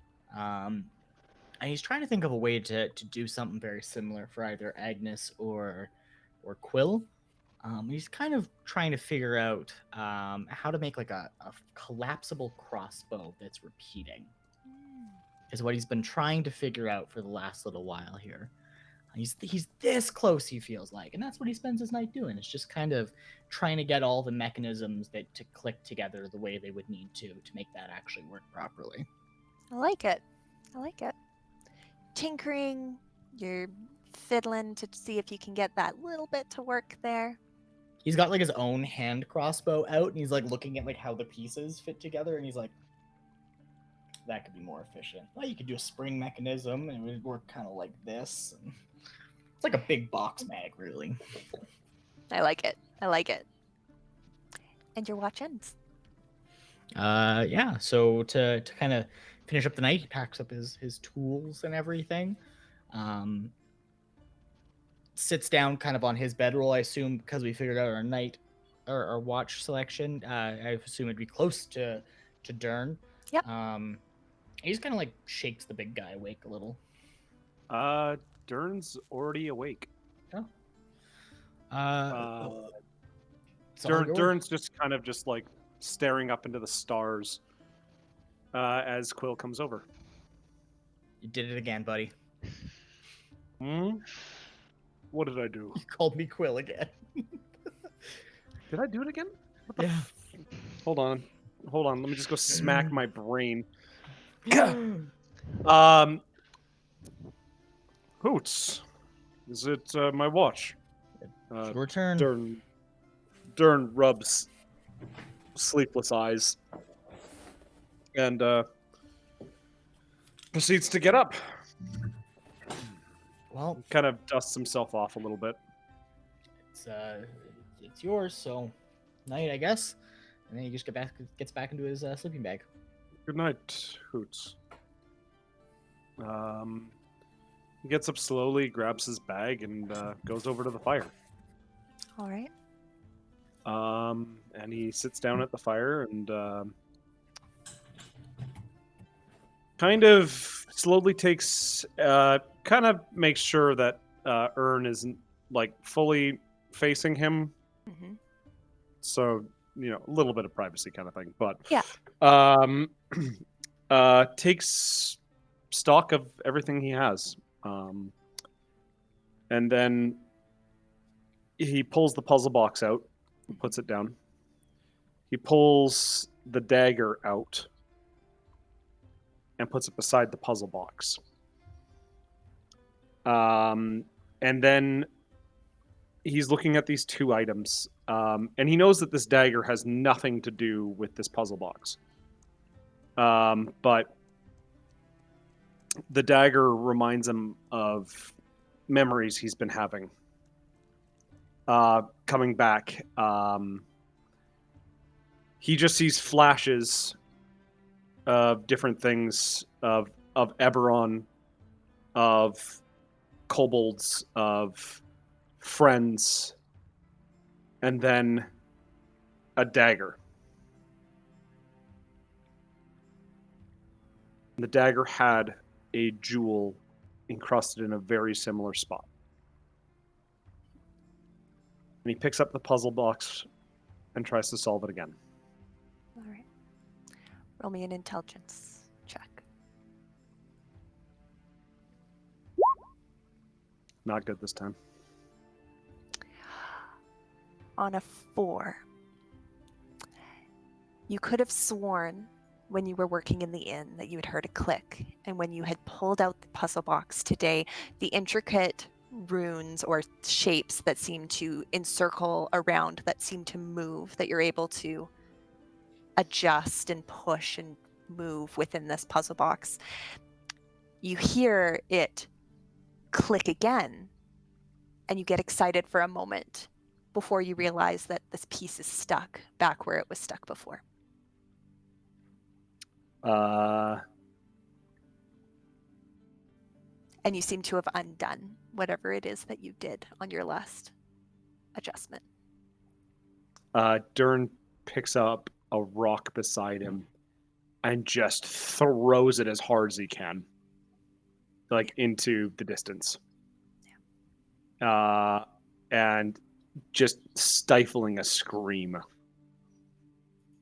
And he throws everything back in his bag and continues his watch. All right. Perception? Yes, please. 19. And on a 19, it's a quiet night. And isn't that just a little frustrating with all this pent up frustration and impatience on something that you really want? Mm-hmm. That once again, as the rays of the sun come up over this field that you're camped in, you know that you still have many more steps to go before you reach that goal. Dern will sigh and get himself ready for the day. And with that, we're going to go to break. We will be back here in 10 minutes, everyone. See you all soon.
We're all here. And we're back.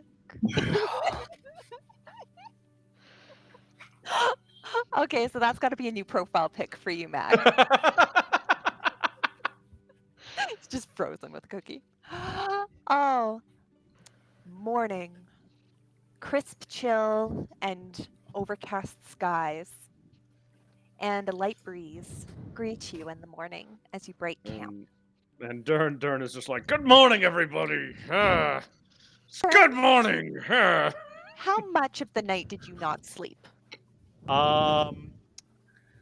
Ooh. I think Dern probably was having a fitful sleep. I'm going to say this, and it's probably gonna bite me in the ass, but I think he has level 1 fatigue.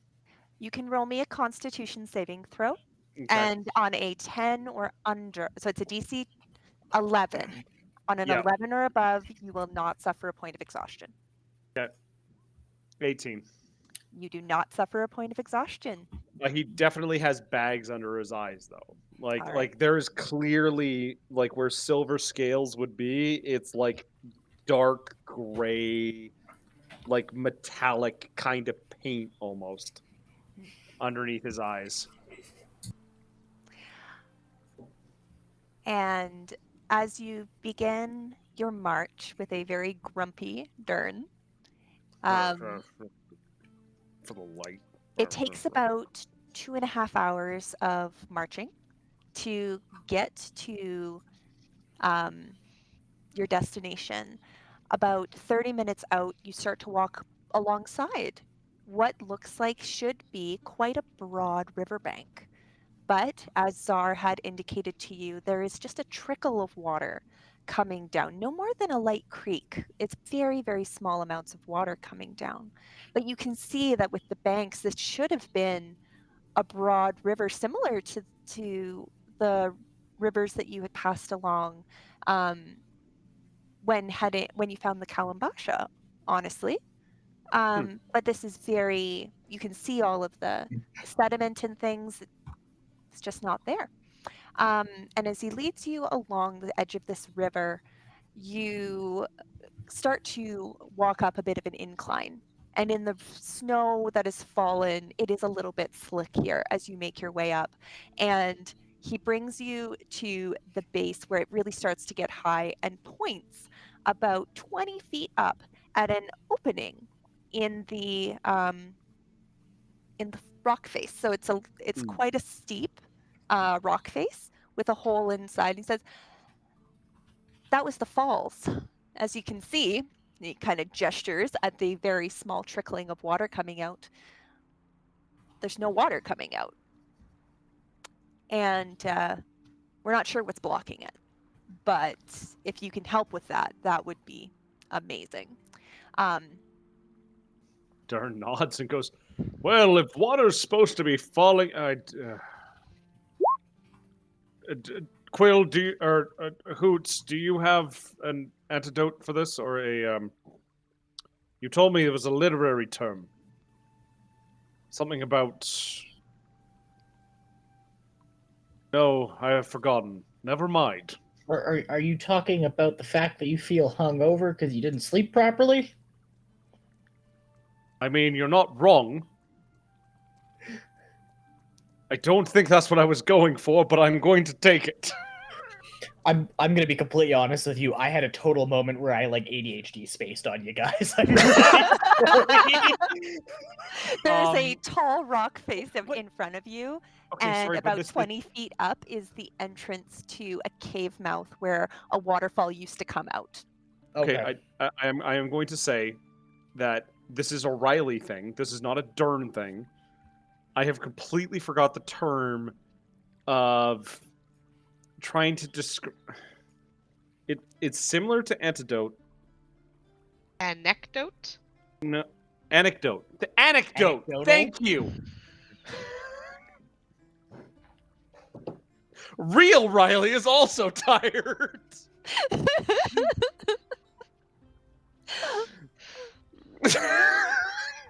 We got there. It's all good. So now that you've remembered the word, See you guys later. I have I'm no just idea gonna what you were trying to say. That somehow makes this entire situation even more confusing for me.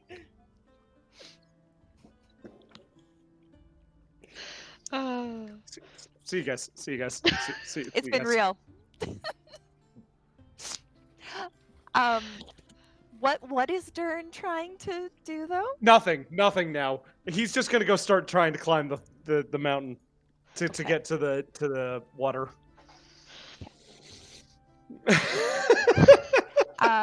So it is steep but not unclimbable, but it is slick, and anyone who is climbing may see what they have at their disposal to help themselves, or we will be rolling athletics checks to get our way up.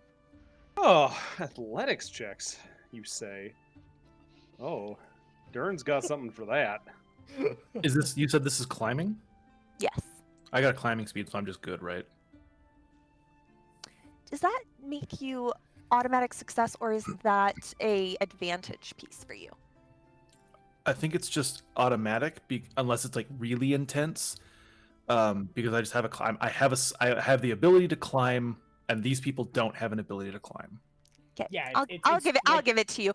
Quill has had really bad luck anytime that he's had to climb something that was not. I think you can climb this. Yeah, even like the first time we fucked up with climbing, James messaged me later and was like, "Yeah, so it turns out you didn't need to fall." Yeah, I think you can. I think you can climb. So you can climb. Dern looks in her backpack, has nothing, looks at the slick terrain, looks up. Dern goes, "Do not worry, Ern. I've got this for you. And I'm going to use my Channel Divinity Peerless Athlete ability. As a bonus action, you can use your channel divinity to augment your athleticism for the next 10 minutes. You have advantage on athletics and acrobatic checks. Dern goes, quickly, Earn, onto my back.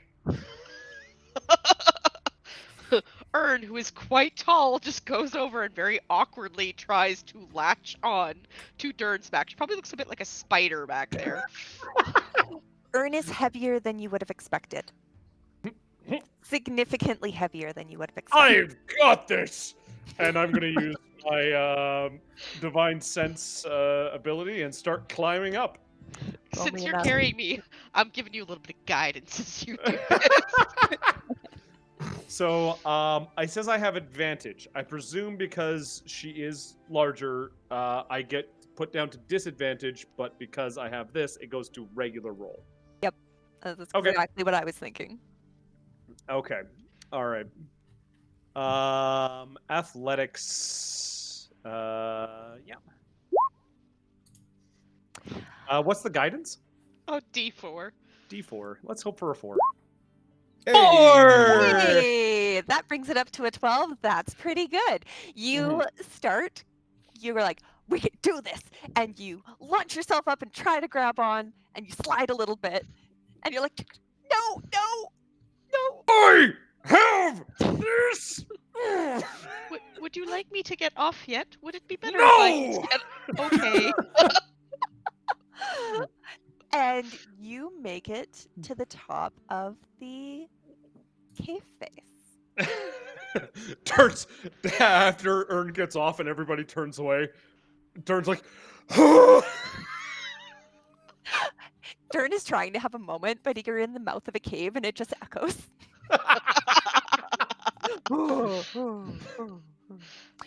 And you are at the face of a cave. There is a dark tunnel in front of you. Water trickles through the center of the cave. Walls here are 15 to 20 feet tall. As you come in, the walls look eroded over time. And it is outside of the first 15 feet into it, it is dark. Seeing that, I will take my lantern that I carry and I will cast light into it. All right, Ern's got light. Dern will also just light his lantern. A little less fancy. Just, pulls out his lantern, goes to do this, and was like, oh, wait. It's not magical. Quill can see in the dark. Close. Riley, can I get your mic up just a little bit, please? Oh, sorry. And thank you. And all right, you go in. How are you doing this? Dern first, I guess. Shield out, lantern in hand, hammer at the ready. All right. I'll follow behind Dern. All right. I'm gonna kind of get down on all fours and sneak Okay. with a 11. 11. Yeah. All right. Hoots, how are you approaching this? Hoots is just gonna like trot along with his friends. All right. Just really getting those new shoes just, worked in a little bit. He really wants to show off his Hoot Couture shoes. You continue down this this path, and you are you walking in the middle of the creek, walking on the edges? Like, just so I know, there's like a think sewer. You basically got a little bit of dry patches on the side, and the center has got a small creek going through it. I would It'd think be that ankle deep on Dern, shin deep on Quill.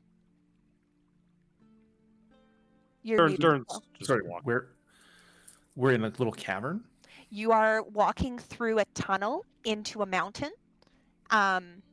Currently walking forward, trying to figure out where the water stopped. Sorry, we're in water. Yeah, so there's basically there's water in the middle, and there's dry patches on the side that you could walk on the sides, or you can walk in the middle. I'm on the side then. All right. You continue along, and As you start getting a little farther in, you've walked for maybe 10 minutes within here. Let me get perception checks from everyone. You got it. Yes, ma'am. Perception. That would be check. 16. Darn and 11 earned for rolled an Earn. 11. Quill, Yes, ma'am. you are on all fours, trying Yes, to ma'am. sneak along. You are low to the ground. Yes. You are, it therefore is quite fitting that you are the one to notice that after about 15 minutes of walking, there seems to be little piles of bones. Everyone, and at first you thought, oh, it's just, there's just a little bit of bones. But as you go along, there's a full skull sitting. Does it look human? Yes. Human. And I'm gonna like. Oh, sorry. What? no, you go ahead. I'm gonna kind of like walk up to it and like, kind of put my tail kind of through the eye socket and just kind of like raise it up to everybody and go, "I think this is a human skull." Just like in Hoots' face. Yeah, look, that looks human. Well, here's the thing. There's like a lot of them, like a few dozen so far, and it's kind of getting worse.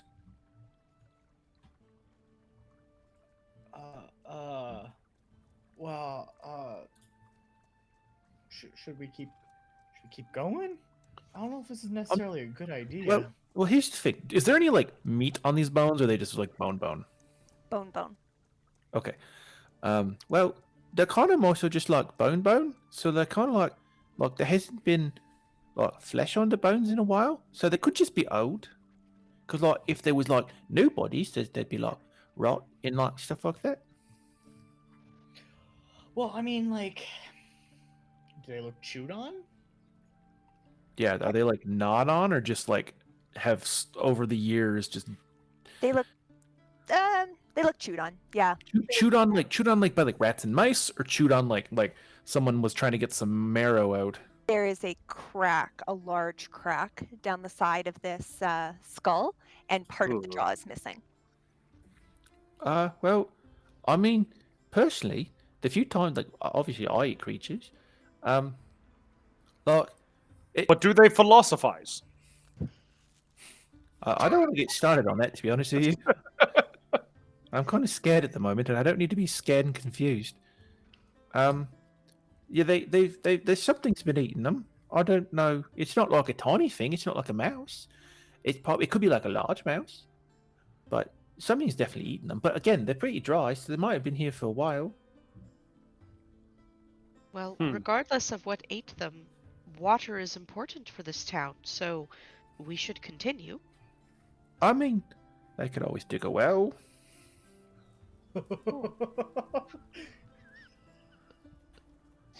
Oh no, you're right. Okay, no, I you're right, hate you're to say it, but I agree with Ern. I think we should.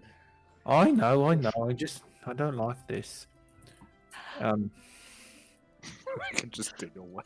I keep low to the ground and keep walking. Oh man, you I love it so much.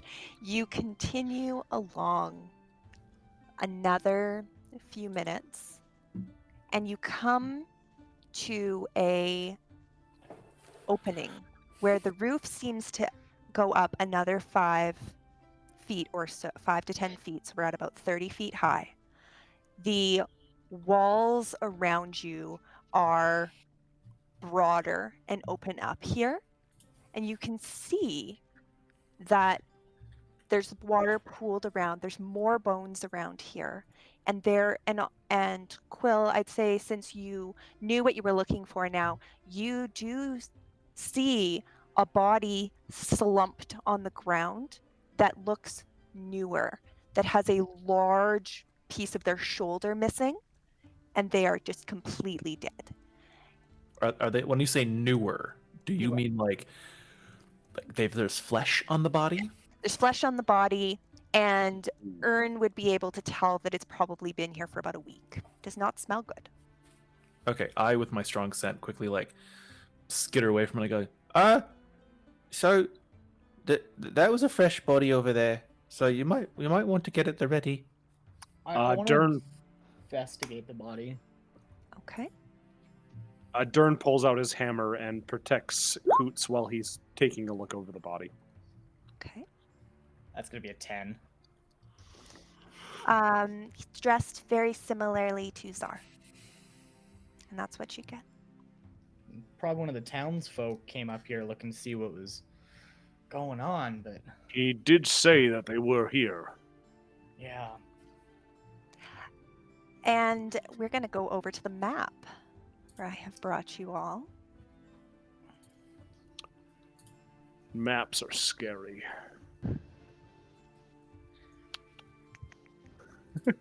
How do I get us close enough to be able to see what's going on?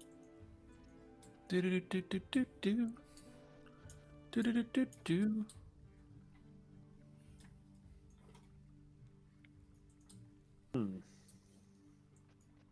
Wait, where's my... there's my Legends Logomancy. I can't see anything.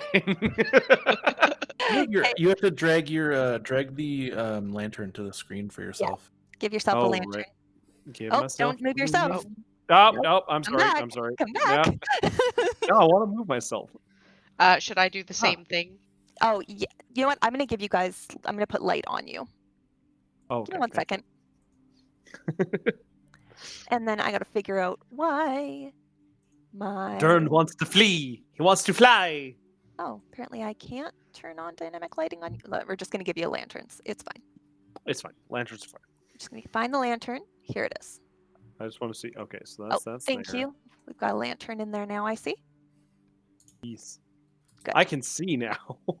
Good. So you've come into the mouth of a cave, Okay. and you can see what you can see. Dern, why have Um, you moved again? I haven't moved. Oh, you haven't moved. Okay, I don't think I have. you're good. Okay. Twitch cannot see Yeah, anything I'm properly. working on it. Sorry, it's being real fussy here. Okay, Fussy computers. What? there we go. That's better. Better than it was anyway. Okay. I guess Dern will start to move slowly forward and start kind of looking for what's kind of going on. Okay. So I'm going to say that Dern moves forward 10, 15, 20, 25, 30 feet forward and bringing the lantern with him. Okay. I forgot to Kinda turn on just- the lantern. Kind of just Hoots- viewing. Hoots is gonna stay fairly close to Dern. Okay. Okay. The sound of rushing water in this cavern is echoing a bit. And at the very edge of your vision, you can just barely make out some sticks. Right at the Some edge, at the end of sticks? the river that you can see on the left side there. It almost looks like the edge of a beaver's dam. Oh, what is a beaver? Well, in this case, a beaver is a small rodent-like creature. Small is probably the wrong idea. You might think of like a mouse. Beavers are, I mean, honestly, they're about the size of a particularly fat house cat, with a big flat tail, and they've got a personal vendetta against any running water, and they like to block it. We could probably just clear it with a little bit of fire and burn it out, and it'll go. My dad one time had to clear out a beaver's den, and he used dynamite back when you could get it, and man, there were bits of beaver everywhere. I'm getting off topic. Yeah, we could probably just burn Question. it away. My second question, Hoots. Yes. What is dynamite? It is a small explosive. You can use it to make a very, very big explosive. I mean, that just sounds like dragon's fire. Yeah, it's like that, but you can hold it as a stick form and throw it at people, or beavers in this case. Humans on your planet have harnessed dragon fire? This is a discussion for another time, but I must know. I mean, we had a thing called Dragon's Breath where I was coming from. It's basically napalm out the end of a shotgun, but yeah. What is napalm? I feel like a Unfortunate sound napalm. plays in the background. Almost like a napalm for Dern in his mind, or no, for Quill, and if he hears this, is like a very aggressive no, and like someone asks you a question, and you're like no. And that's a napalm. So Ern is going to move forwards and kind of put herself just kind of near to, but behind Hoots. And then yeah. Changed. Oh, did it? Oh no, I didn't. I have my Uh-oh. audio down. Oh yeah, nope. I hear it now. Oh dear. Dern will slowly approach the beaver dam. All right. Hopefully with his friends behind him. Yeah.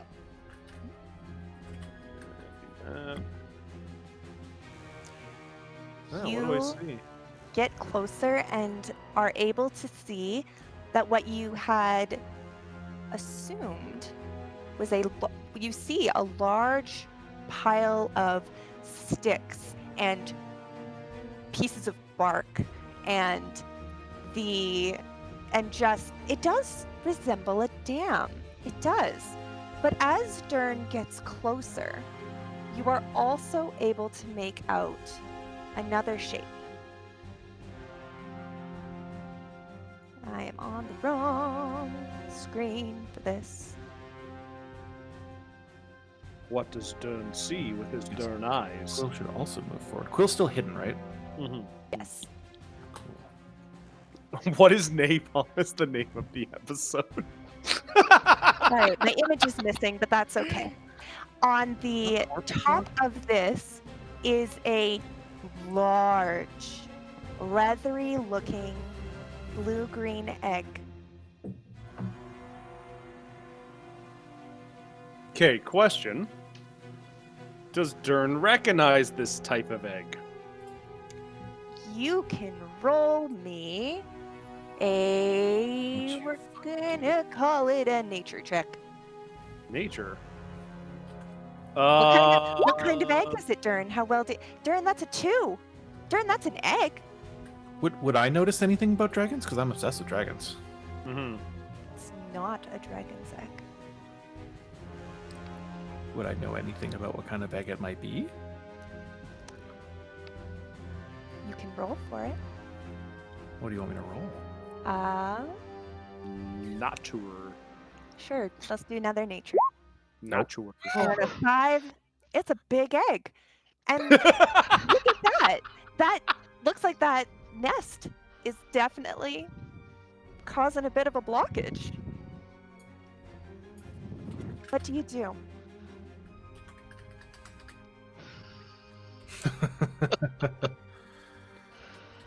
Uh-oh.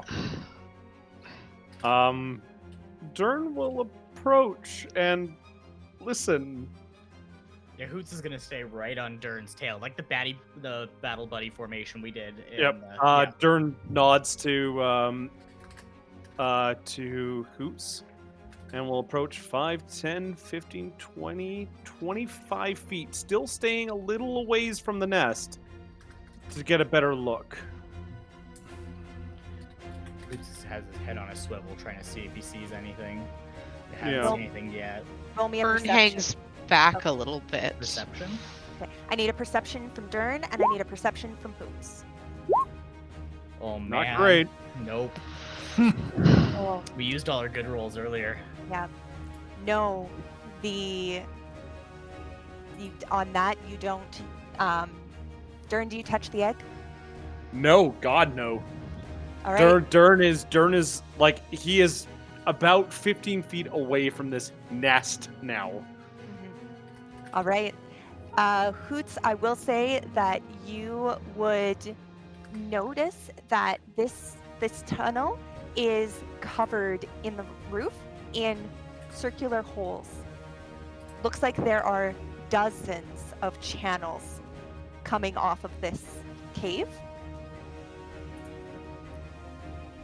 Some small, some much larger. Hey, Dern buddy, there's more passages. Do they look like natural? Or like somebody dug them out?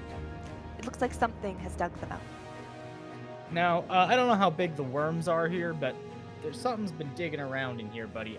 I say we take a couple paces back towards the entrance of the cave, and from a distance, we just set the nest on fire and call it a day. Wash our hands of this.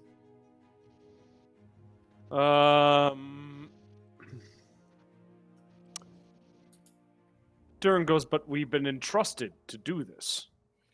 We can set the nest on fire from a distance. I can do that. Just, All right. Dern will back up slowly with Hoots, keeping an eye on these now holes that he's been now privy to. He's going to step back to about here. I presume Hoots, yep. And then Dern will, you hear the click of the shield. And Dern is at the ready with his hammer to his side and nods to Hoots. So over Dern's shoulder, Hoots just fires off a firebolt at the nest. You fire.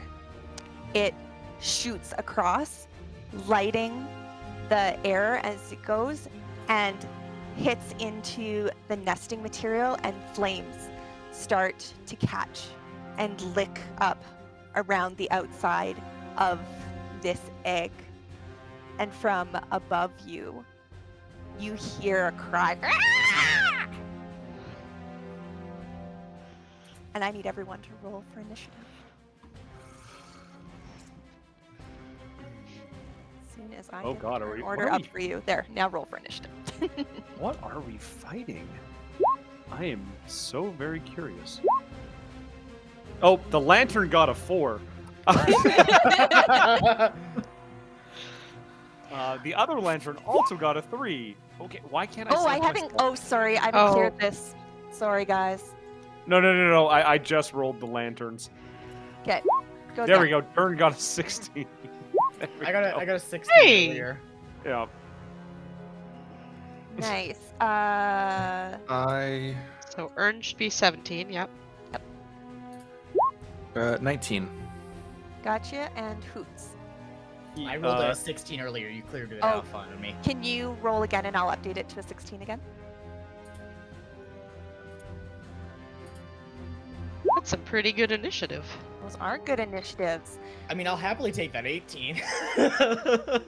From up and to the right of you, you turn towards the sound as a large creature comes out. It is huge, green-blue scales and short, stubby arms, curled horns behind it.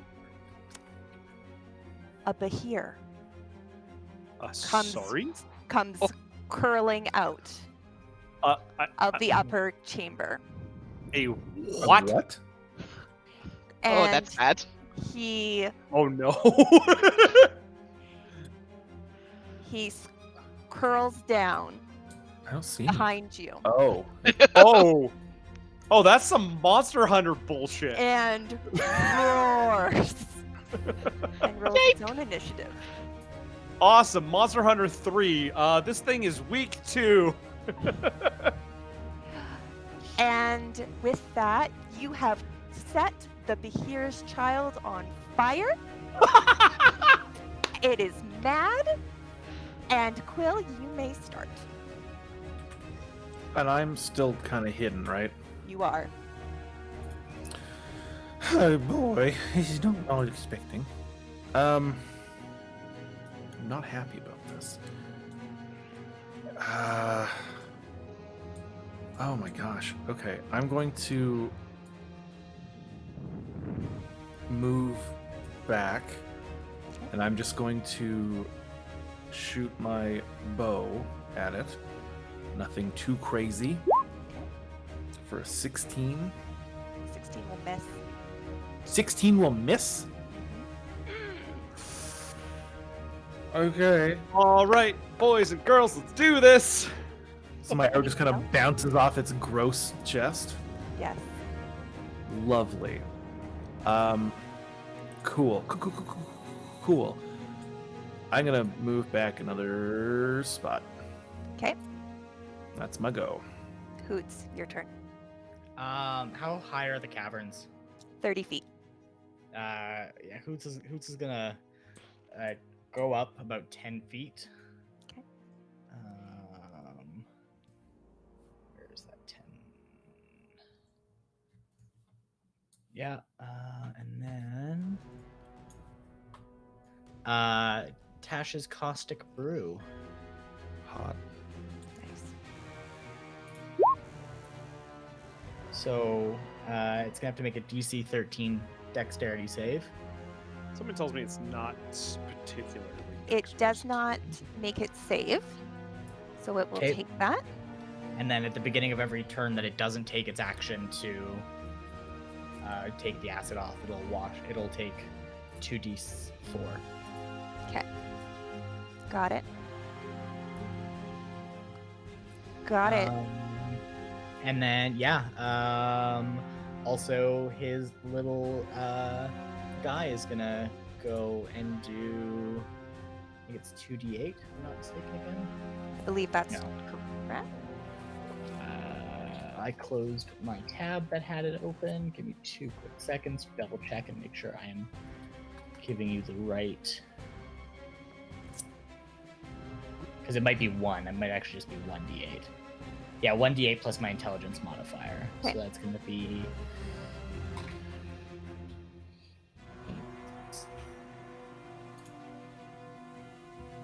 I did that right? Oh. Is that wrong? Oh, it's /R. R first. Oh. No. /R. Yeah. Roll 20, ripping off Reddit. So, 10. Ern, Dern, and Hoots will all take 10 temporary hit points. Oh, Damn. I will Sir. take 10 because Dern's about to get right up in there. All right. Is that your turn? Yeah, it's gonna be my turn. Earn. Ern takes a quick look around and does what clerics do best, and I cast Bless. And I will bless those 3, Quill, Hoots, and Dern, not myself. Okay. And then I'm gonna run. Okay. So I will move this light. I'm gonna head, I think, let's see, 5, 20. I'm gonna run back over here, out of the way. All right. Dern, Calabasha to the FaceTime. do it. Nat 20! Nice! Yes! Ah! Oh my gosh. Dern, all of your frustration over the last number of days is just like come into this moment and you just rush in charging. Dern's face is just like, I don't have time for this. And he just runs up, Calabasha in hand, smashes into it. And as it smashes, all you see behind the Calabasha is this wave of frozen force coming straight across its jaw. As also with that comes a divine smite. Yes. Yeah. That definitely also gets the critical hit damage. Doesn't it? Yes, it Does. does. It does. That's amazing. Do it. So, 22, 44 damage. That's amazing. And Amazing. that's what makes a paladin a paladin. Yep. Oh my gosh. Its head gets knocked back and it comes back and it's only got eyes for you, Dern. And Dern screams in its face. We gotta move you closer. Yep. Sorry. So you're right Yeah. in its face. Right in its face, and Dern is just angry. The Behir looks down at you and goes and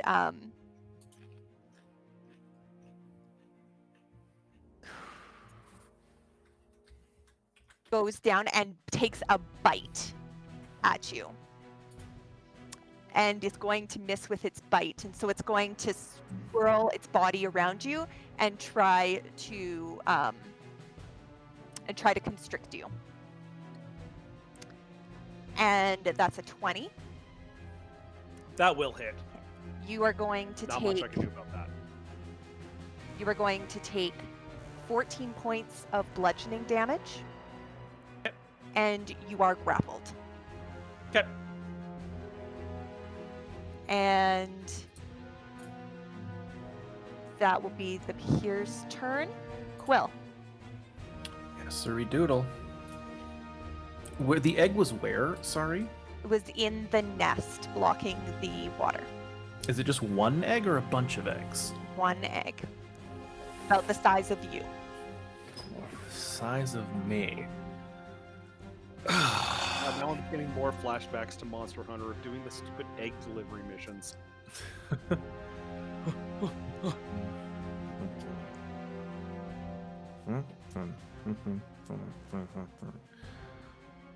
I'm going to go over to the egg Okay. and I'm going to slash at it with my long sword. Okay, roll for it. Don't forget you're blessed. What's the DC of an egg that's stationary and can't defend itself? I'm going to say that you I'm not going to give you the nat 20 on it, but you're able to hit it, and they are thick, leathery eggs. You're able to pierce your blade into it, and as you pull it out, some viscous liquid starts to come out. Okay, I kind of like turn back to him and go, off. I think I've got. And I just start walking back towards everybody. Don't worry, I killed the baby. Didn't shoot the deputy. Look, it hasn't been born yet. It's not a. Anyways, No. we're not talking U.S. politics. Go Hoots.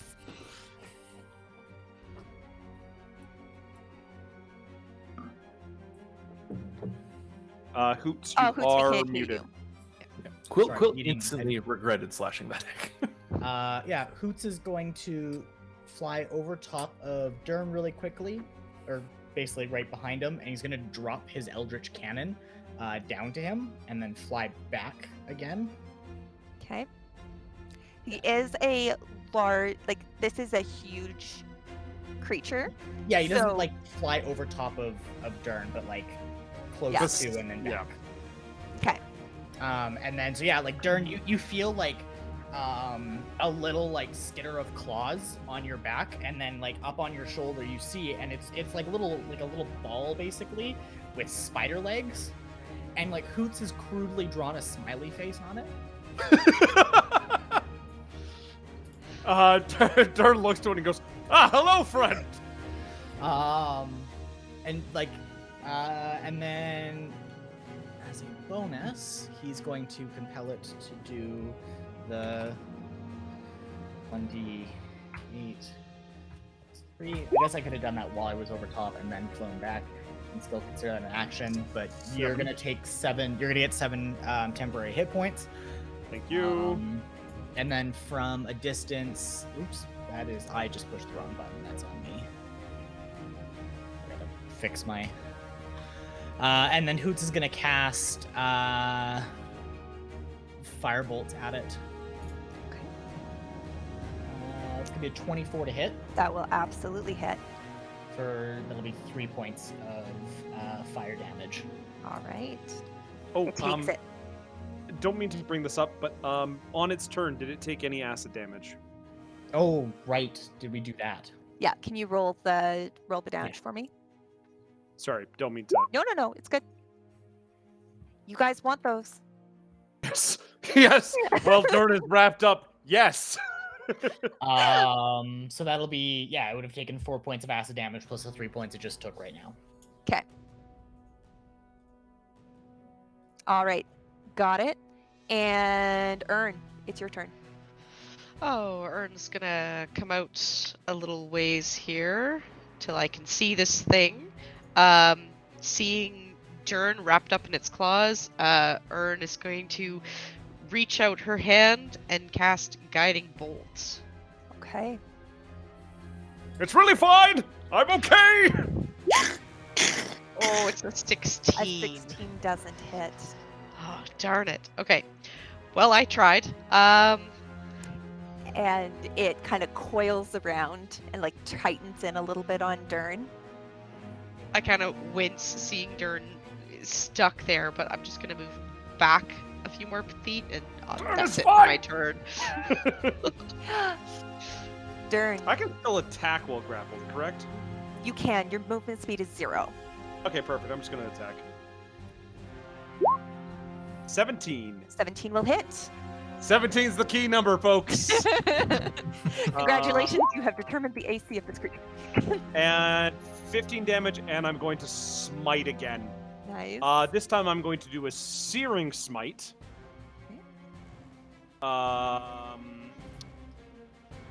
Because it needs to make a DC 11 Constitution saving throw. It made it. Okay. It does not get caught on fire. So 21 damage in total to it. Got it. Guys are doing well. And Dern's just in the tail, just. Dern, it looks down at you and almost seems to like lick its lips and crackles with a bit of energy and goes to take a bite at you. Oh, does it crackle with energy? And with a Nice, double counter, 23, though. and with a 23, Oh, that hits. it swallows you. You are, Oh no. let me read this. You are blinded and restrained. Hope he got You some touch effects. You take 12 points of acid damage.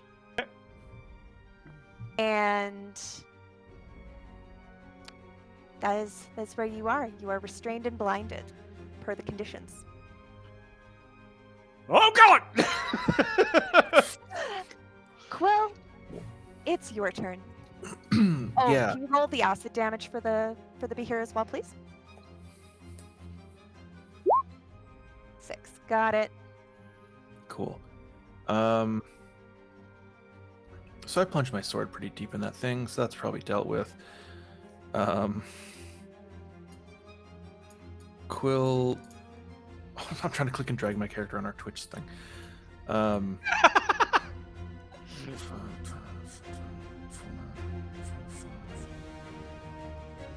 All right, I'm gonna do a thing. All Do I right. know what that thing specifically is? Thing. Not entirely. Do the thing. Quill instantly regrets slashing into that egg, both as a player and as a character. But that's fine. He just saw that you guys were attacking it. Anyways. What does it say here? Oh, I can't do that. That'll hurt. Okie doke. I'm going to get up to here, and I'm going to shoot him at my bow. But before I do that...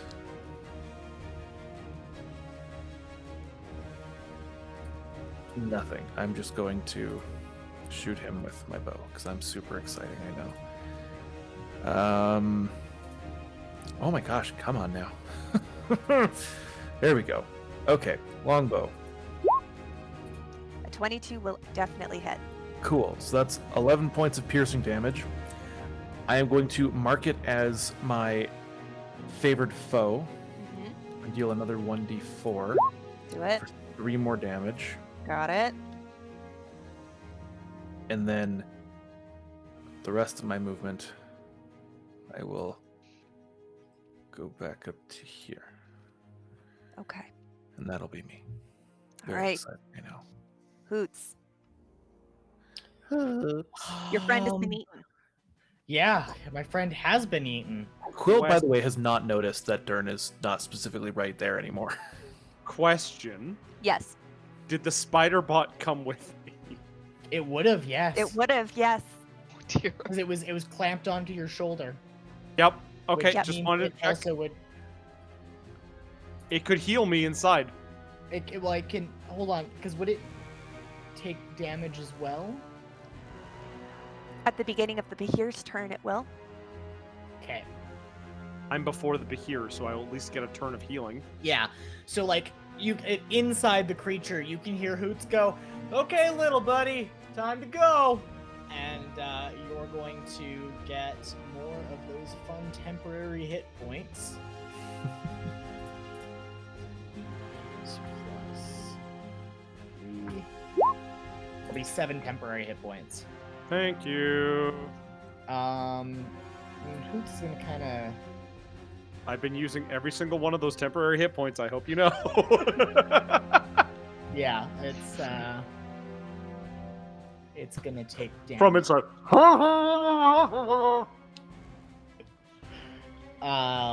Yeah, I don't know. It's probably not gonna survive this next thing, anyways. What do I want to do? What do I want to do? Hoots is gonna cast Acid Splash on it. Okay. So it's got to make a DC 13 Dex save. Okay. It fails. So it's gonna take 5 points of acid damage. Got it. And that's about all Hoots is gonna be able to do. Okay. Earn. Ern is going to look in horror at this thing that has swallowed Dern, and I will cast a spiritual weapon. Melissa, really quickly, the audience's player view of our tokens isn't updating. Sorry, it's updated now. Okay. So I place my spiritual urn next to this thing, and that was a natural 20. It on sure that stat was. roll. At 20s. That's awesome. So that is a total of 17 points of force damage. It sure is. That's my bonus action. And I will use my action to use Sacred Flame. All right.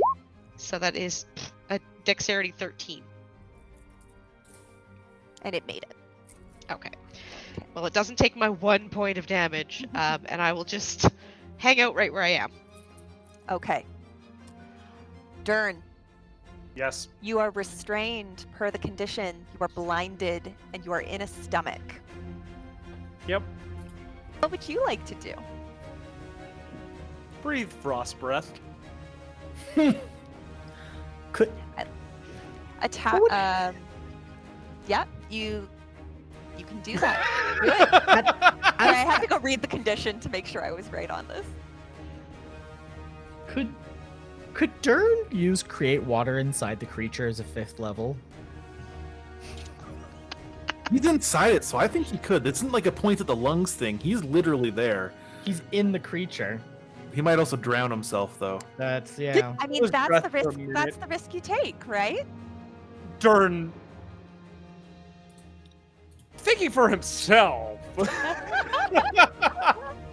Yes, think what Dern would do. What would Dern do? As much as I love the Calabasha idea, I don't think Dern would think of it. But Dern would 100% think of frost breath, which would not be comfortable for anything.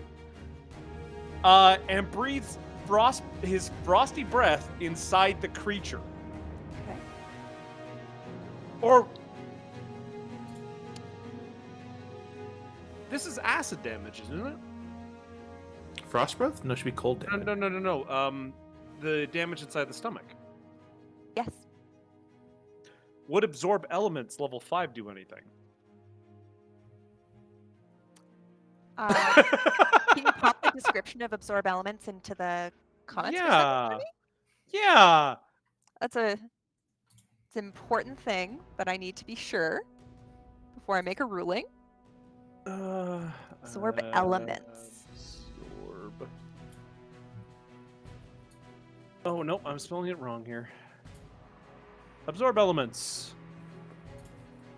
I've got it here. I can pop it. Coming energy. Thank you. lessons. Thank you. I mean, okay, when you take acid, cold, fire, yeah, acid damage. Yes, you can use a That's reaction. also my reaction. Yeah. So, do I take the acid at the beginning of my turn or at the end? You're going to be taking acid damage at the beginning of the Behir's turn. At the beginning of the Behir's turn. Okay. And absorb elements is a reaction. Is a reaction, Okay. so you can do it as a reaction. So I'm going to do frost breath while I'm inside right now. Okay. I can it actually do a save while I'm inside its stomach? I'm asking all the Yeah, very serious questions. That's kind of a point. Like it's like if I was to use a inflict wounds as a cleric spell, for example, like if I was a cleric, he can't dodge that. I'm just sticking my hands into its flesh. Its AC from the inside feels like it should be 0. I'm going to not table rules this forever and let you do it in this instance. Okay. It's only 1d10 for this, but I don't think Dern can really move around, but he's hoping just to make the creature feel goddamn uncomfortable. Okay. You gave it heartburn. Frostburn? Frostburn.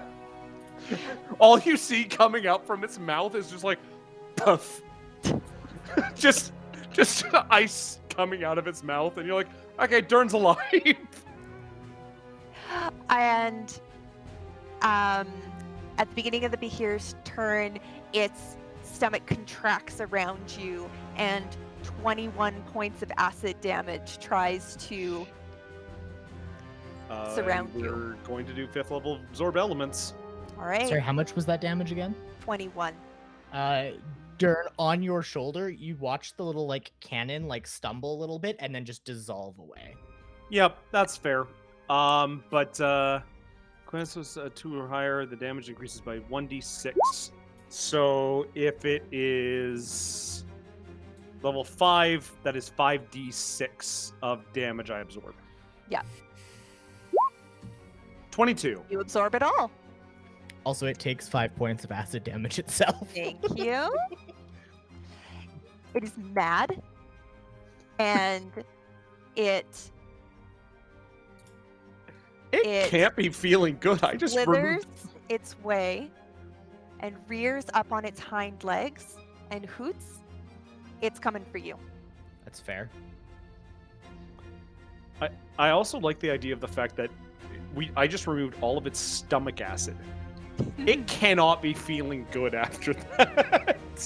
Hoots, that is the bite that comes around you, is an attack roll of 22 I can't even shield that away. That's fair. for 20 points of piercing damage. And uses the remainder of its ability to wrap itself around you to try to Now, drag you down. can it while I'm in the air? I'm 10 feet up. Would it be able to try and constrict me from that high up? 10 feet's not that Probably. tall. This is a huge monstrosity. I'm going to say it can. Okay. And that's going to miss. Okay. You are still in the air. Yeah. And that will end its turn. Quill. Yeah. Quill realizes Dern isn't here. Quill realizes what that means. And so Quill kind of panics and pulls out his bow. And before he does that, he will cast Hail of Thorns. and I'm going to give myself. Wait 1 second. That's not what I. Oh wait, hold on. What did I do last time? I didn't do anything last time. I just shot him with a bow, correct? Mm-hmm. Yes. And my favored foe, I can give myself advantage. That's what that comes from. Okay. I'm going to cast the Hail of Thorns, and then I'm going to use my favored foe. Ooh, advantage? Right? Where? Hold on. Sorry, not. Bye, kitty. Hold on a second here. Mystical bond to Marcus favor. You increase the damage. Okay, that's what I did. Now, spells. The next time How many the spell creates around thorns. Ignore me. I don't know where I'm getting advantage from. Oh, that's from Zephyr Strike. Right. Didn't cast that. I'm going to cast Hail of Thorns. Okay. And then I'm going to shoot with my bow. Okay. And I'm probably going to miss. But it doesn't hurt to try. 14 You will are miss, still blessed. but you are still blessed. Oh, cool. I'm a bless. Ugh. It's not enough. Not I'm a enough. blessed Dang it. boy. So that's lovely. Shoot. Well. But your Hail of Thorns remains for while you have concentration on. So, anything else? Yeah, I'm moving back over here again. Not quite to the egg, but I'll go here. And I guess that's my go. All right. Hoots, it's your turn. Boots is gonna have to disengage. Okay. There's no way he can take another one of those hits. So it's 1, 2, 20, and he's gonna add 2 more. Make that 20 feet. Give himself a bit more space to work with. Just trying to judge up how tall this thing is, and then this is I think it's a bonus action. I'm gonna make sure I'm doing it right before I say that's what it is.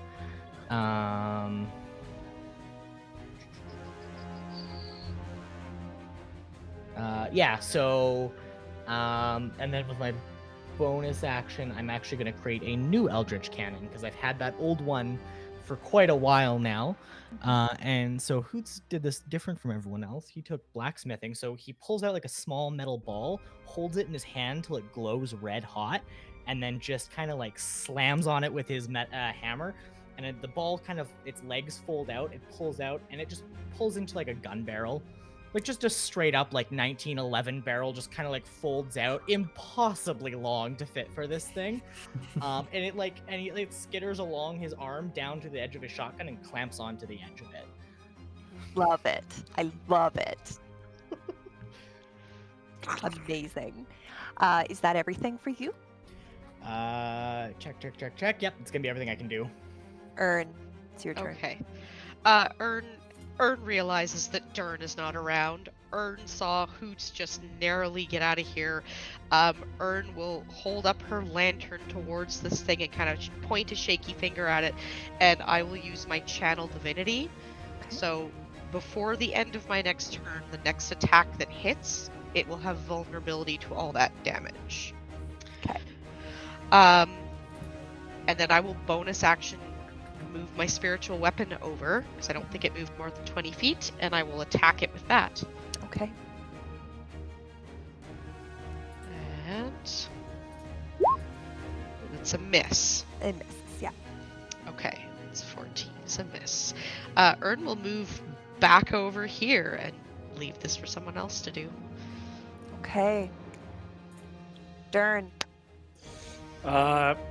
Dern kind of just like wriggling and stuff like that. Really can't do much. Is just okay. Just because the other players suggested it, and all that kind of stuff, I'm gonna roll an intelligence check. On a 10 or higher, Dern thinks about the fact that Calabasha can create water. Yes. 12. Dern realizes, right, I just absorbed elements. And Dern creates 5th level water in the stomach of this beast. How much water do you create? Is that? Can you remember? Oh, 50 God. gallons. 50 gallons. Roll the Shush. roll the. Well, it's not an attack. It's create water. 50 gallons There's of note. water. 50 gallons of water. Okay. Do you want me to tell you how big that is? You know those 1 gallon apple juice jugs? Take 50 of those. 50 Okay. 4 liters of milk. So It's 417 pounds of water. Jesus! Dern. Okay. All right, Dern. Yes. Couple of things are going to happen in real quick succession here for you. Oh, yes. To everyone watching outside, this creature whose mouth had started to crackle with lightning energy, you see water start to pour out of its mouth. First a small amount, and then it just starts gushing as it is being waterboarded effectively. Dern, you're restrained inside its body, Mhm. surrounded by water. Yes. You need to, based on the terms of the swallow of this Bahir, I'm going to need you to fight your way out, Yep. or you will go unconscious from the amount of water That's fine. that you are currently being restrained in. I will 100% do that. Because I presume this might be, oh, I don't know, athletics? So Or Constitution. Or constitution? what I want you to do, is roll me. How do you want to get out? That's what matters. The roll is determined by how you are getting out. Using his claws, Dern is going to basically just rip his way up the throat. Okay, that is an athletics-based movement. Okay. I'm going to set the DC for this. It's Okay. a huge creature. The water does not just magically appear. It is pouring out of the Kalambasha, surrounding you, and because you are at the bottom of the stomach, it goes over your mouth first, and your air is farther away every second you are down here. Yep. I am going to set the DC at 15 for Okay. you to be able to climb out. I'm going to use my second divine sense, which is my divine channel divinity. I have advantage on my athletics check. Yes, you do.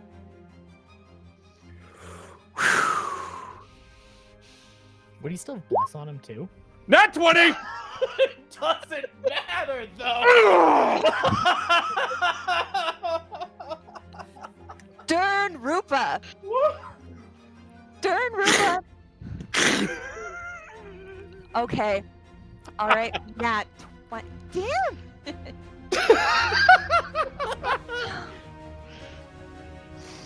All right. The electricity crackling around the outside of this huge monstrosity in front of you, and its eyes bulge as water starts to torrent out of it, spitting into the water below it.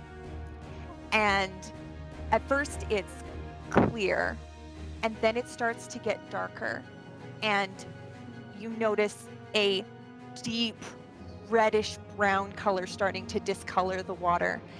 And as it goes down off its haunches and starts to heave on the ground, you see the clawed hands of Dern Rupa pulling himself from the body of the Bahir. That's impressive. Dern just falls out, like, gasping for air, but he's just like, you can't keep Dern Rupa of the Silvers. you a shorter name, buddy. Silverlight! Of massive height! Dern, an important question for you. Yes. Where's the Kalambasha? Oh, it's probably in its stomach still. He'll have to get it back. It's a Alright. legendary weapon. It's not going to be dead. The reason that's important is because of how long this spell will continue as it exudes water. You didn't bring it with you. So from Nope. inside its stomach, it continues to have water forced out of its mouth. For how long though? Because 50 gallons, that'll end fairly quickly. It's going to end about, let's say, it takes about 18 seconds. It's not dead, Okay. but the Kalambasha is stuck inside of it. It's We taking need... a bit of damage, obviously. Yeah, Dern's like, we need to get the thing from it. And Dern, Oh. it looks at you, and it is, you have seen rage. This is enraged. It does not look okay. It is extremely unwell. But at this burning moment, itch it can't get rid of. But at this moment, with you standing right in front of it,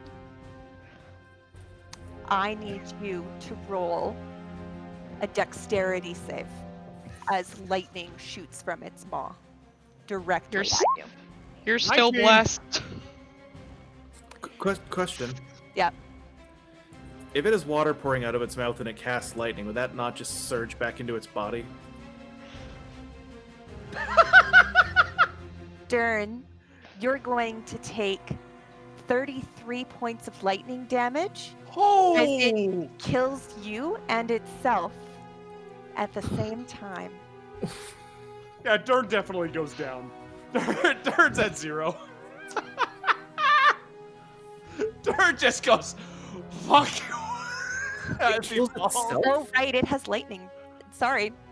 Hmm? Oh, it doesn't. I was gonna say it probably has freaking resistance. It has immunity, actually. Oh, fuck. It comes Dern- back through its body. Thank you, Ramshackle. Sorry, guys. No, it's No, fine. that's fine. Dern looking- goes down. I was looking for an easy out, but not apparently not. Nope. Sorry, I've got a quick text message. I'll be right back. So good. Dern drops. And it is Quill's turn. Fuck. Quill sees Dern go down and, like, runs over here and... Oh my gosh, stop licking me. Sorry. The real Quill is having problems. And he sees this happen. There's no possible way for him to pull him back, or he's not gonna run quite right there. He's gonna probably walk here. He can't pull him back. He's not strong enough. He can't administer a health potion because he's just gonna die if he gets over there and there's water spilling out everywhere. So he's just gonna take his bow and kind of like, no, Dern, no, and he shoots his bow, and he fucking misses again. Super wide. Hoots. Actually, and hold on. sorry, Quill, anything else? Shit, I should have done something before I did that. Oh well, it wouldn't have mattered because it still would have only been a 12.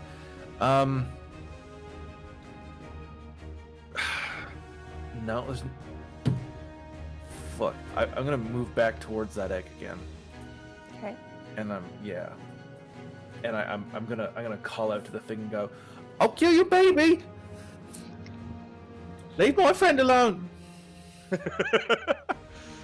All right. Who? I'm pointing at the hole I made previously.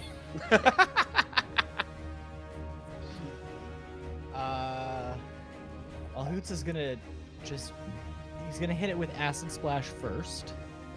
Yes, Did you give it the 6 points I rolled earlier? I did. Yes.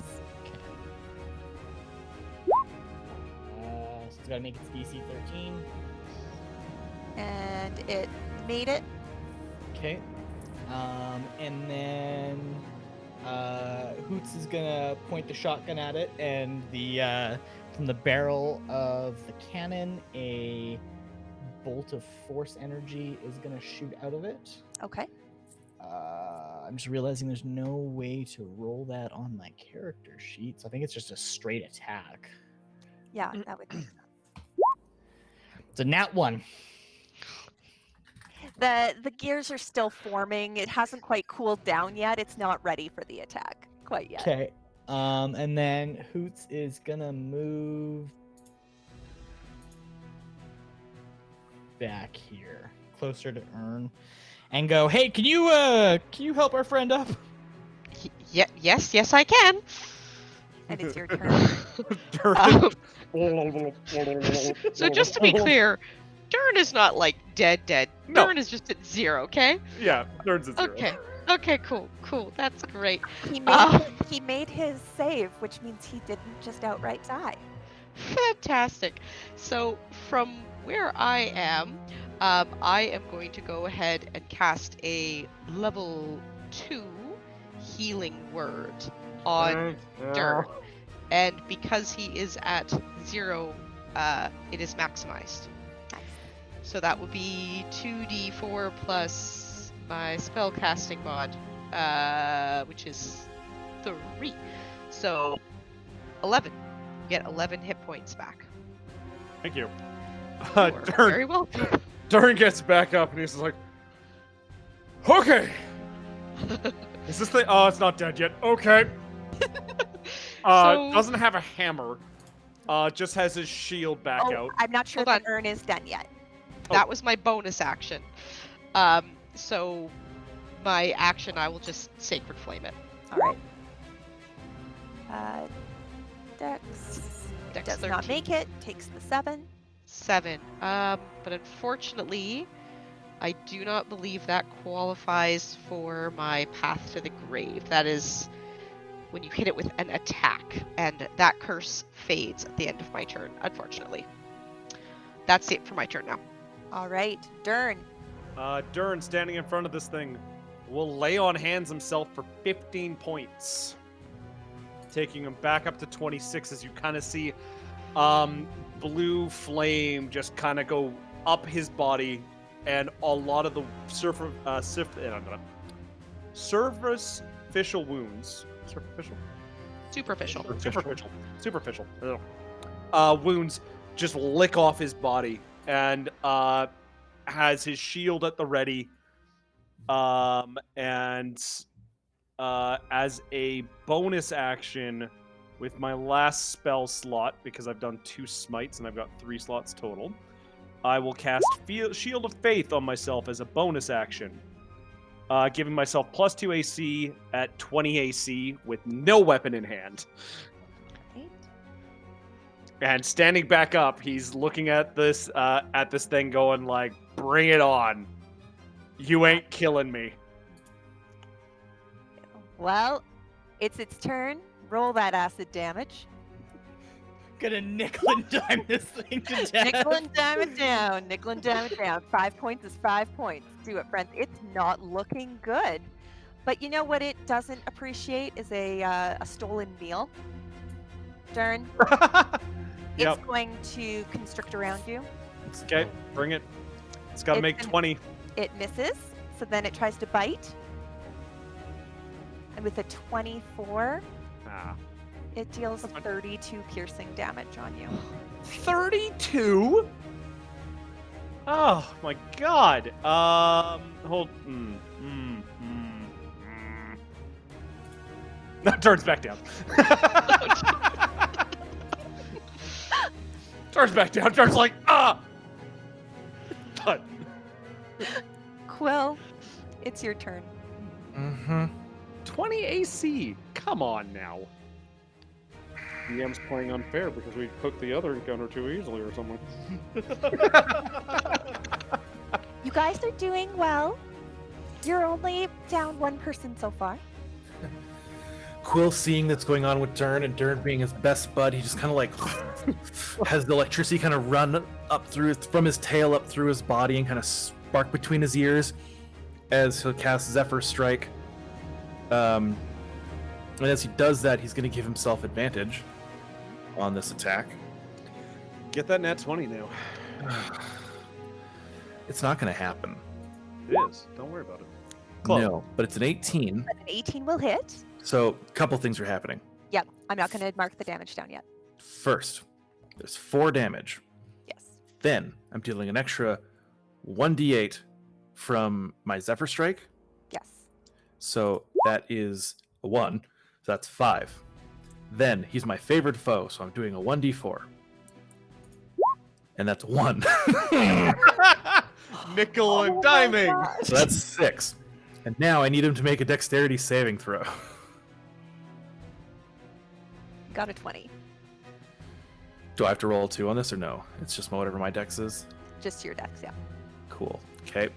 So he's going to take half of this damage as my arrow again bursts out into a bunch of thorns as it flies towards him.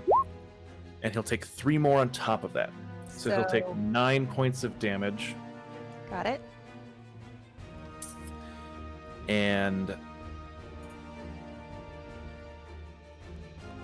I'm going to take the same bow again and point it towards the little egg and be like, I swear to God, I'll finish this. All right. and end my turn. Hoots.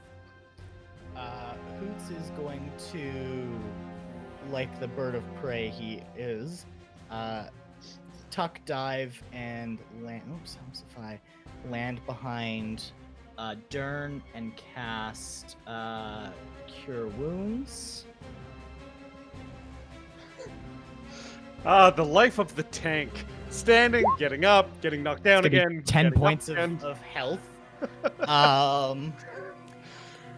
And then he's just gonna take the 1 pedal backwards that he's got left of his movement, and point his shotgun at it and cast his spell, which I'm realizing I think was actually supposed to be my spell. So that should be.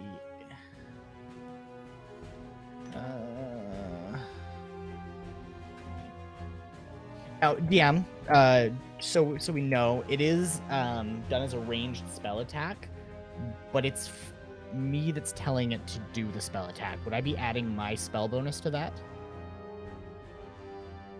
It doesn't say anywhere, but like I'm not sure. I feel like that's accurate. Like your artifacts use your spell modifier. Yeah.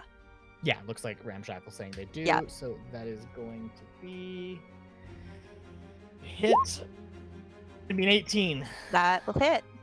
And it's going to take 2d8 force damage of 14 points to the face. All right. It is looking horrible. Just huffing.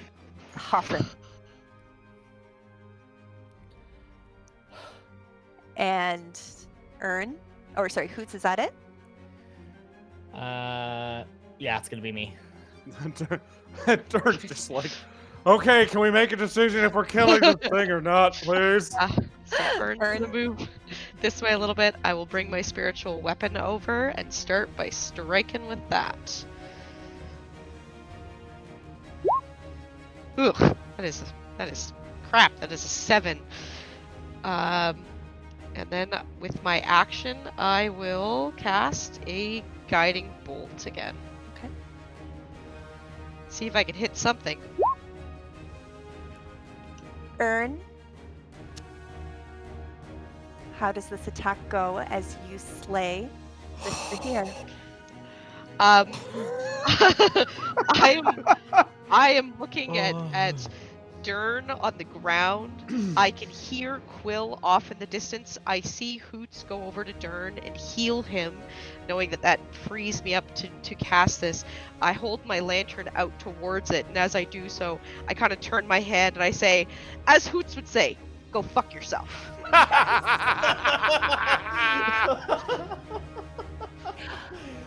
Your spell shoots out and you hit true and it completely severs through its head, and with a final cry it collapses on its back water splashes all over this cavern, and it is dead.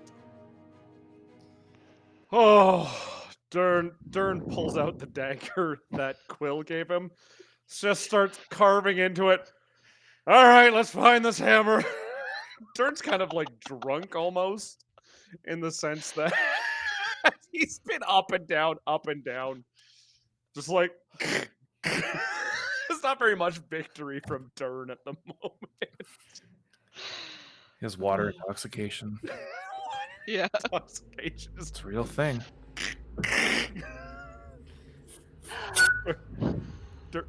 What was that? Okay. Dern is literally doing the Monster Hunter carve action, trying to find the Kalabasha. All Oh, right. hey, look, a drop rate. Slowly A head mantle. over there. I'm at this egg. Did I kill what's ever in this egg, or did I just kind of rip open the egg? You go over to the egg and you look at it. And are you pulling anything? I'm gonna cautiously pull open the egg. Is the nest still on fire, by the way? Oh, I yeah, figured the It water. actually got put out from the water behind it. Okay. Because it's letting little bits of water come in, and one firebolt wouldn't have completely destroyed the egg. Yeah. Okay. So I kind of like cautiously pull this thing apart. And yes, you killed the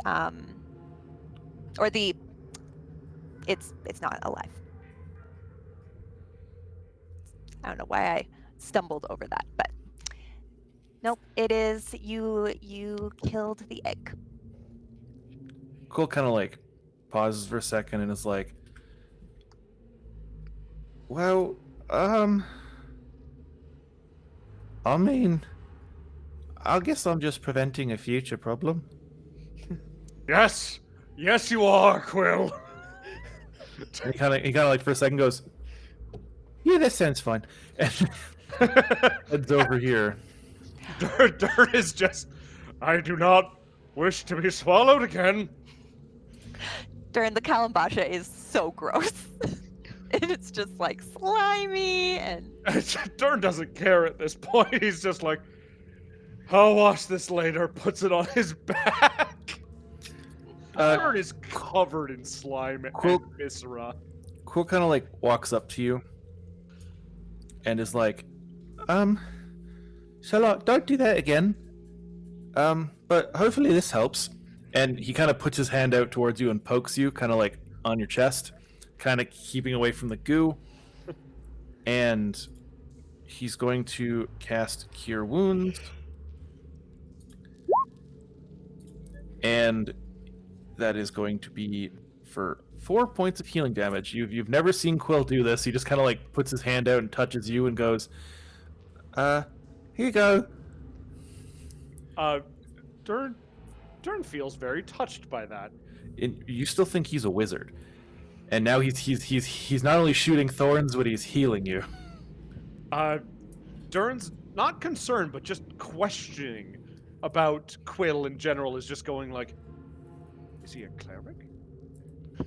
No. And it's like, well, it's like I used to be able to make berries, but now I kind of like make the berries in your belly when I touch you. That's what Quill has decided. Like when he does that, he's essentially growing the healing berries in you. He's not. That's just kind of what he thinks is happening. Yeah, no. He grabs him and goes, "Are you a sorcerer?" I don't think so. I've never met like a sorcerer before. Maybe you are one. And Dern goes to go wash himself off. Boots is going to use his hand axe and just basically like break up the nest with it. okay, there is water dammed behind this. And as you start to let the water out, it does yes. Question. Theoretically, would it be possible, before we do this, to position the worm thingy in a straight line all sit on top of it and unclog the dam. A headless creature. Corpse Toboggan 2.0, baby. I will absolutely allow it. I need you to roll for it. Cool. I tell everybody my plan, and I say, so here's just going to happen. So, kind of similar to earlier today, but like a little less creepy. We're gonna like position him into like a line, like a worm, and then we're all gonna get on top, and then we're all gonna send something at the thing that's blocking the water, and then theoretically, we can like ride it like a toboggan. It's more like a log flume ride, if I'm honest with you. What? Sure, Well- you want it, if it's like, yeah, that's a good point. It's kind of like riding a log down a river. It's like going down to Disney World and you Yeah. go down Splash Question: what is a Disney? Mountain. Disney's the most magical place in the world. In my world. Are they sorcerers? They're Imagineers. No. Technically, at one point, he was a sorcerer's apprentice. No. Gorsh. So my plan is to ride us down another corpse. Because if we unclog this thing and the water comes shooting out like a shit show, we're gonna get absolutely destroyed. So if we're on something that I'm assuming can float, we should be fine. We all float down here. It depends on how badly this goes. But that's my plan. Dern puts up a finger and goes, "Hoots, you can fly, correct? I can, yes. What if we leave the cave and then you break it apart while we're down there?" He might get trapped. That probably sounds like a better idea. Well, I assume people could come up here before, right? And it's not like the dam is blocking the whole hole, correct? That's correct. It's blocking the water level behind Yeah. it. But this is a large nest. If I have not made it abundantly clear, this is huge. How much water? You have to go from a creek to a river. Okay, so would it go to the roof of the cavern like the hole that we were walking through? Is that what had made that hole? Was a full-size thing of water? Oh, There I would see be a what you bit of mean. room. You can try it. You can try anything. At least once. GMs, you can try anything if you put your mind to it. I would leave it to the dice. Well, okay, so we can either leave and Hoots can do his thing and hope that Hoots lives, which is kind of a scary thing, to be honest with you. I don't like leaving his life to chance. Or we can ride a corpse. Or we can ride a corpse, says the cat man. Can Hoots like basically carve like channels into this to basically like turn it into a dam where now there's like channels of water that can flow through? Because like eventually the nest's just gonna give way if it gets soggy and wet and like we let water run through it, so it'll solve itself. In a little bit. You guys are no fun. Quill, your ride sounds amazing. However, Dern just I think heard. Dern's feeling a little under the weather, and we don't. We were always told that those with medical conditions or are pregnant or under the influence of alcohol, and I think being eaten, spit up, and then electrocuted does count as a Are you medical saying condition. he's pregnant? I'm not here to judge what Dern does in his spare time, but those do If it count means as I'm medical not- conditions. If it means I'm not riding a worm down a flowing river of water, sure. Well, I mean, if you think you can, well, here's the problem though. We were kind of tasked with like letting the water out, so I don't know. I am not particularly strong, but I also do not need to breathe. Can I assist in this matter? Oh yeah, you could just like fucking fly down that river on your own. Maybe. Might take some fall damage, but I guess. Yeah, you guys will be there to catch me. I hope. Hope. Dern's just like, whatever you decide, I'm leaving the cave. I am not strong enough to destroy this thing physically, but if someone can suggest a course of action that would destroy it, and I could implement the plan. I need to think about something for a second here. Well, I was about to say, I think we just need to do what's safest for us. As much as it would be fun to go down the log fume of You death. don't have to. Here's the thing: that if we come out there and we're like, "Hey, you'll have water in 30 days when this thing eventually erodes," we've not completed our quest.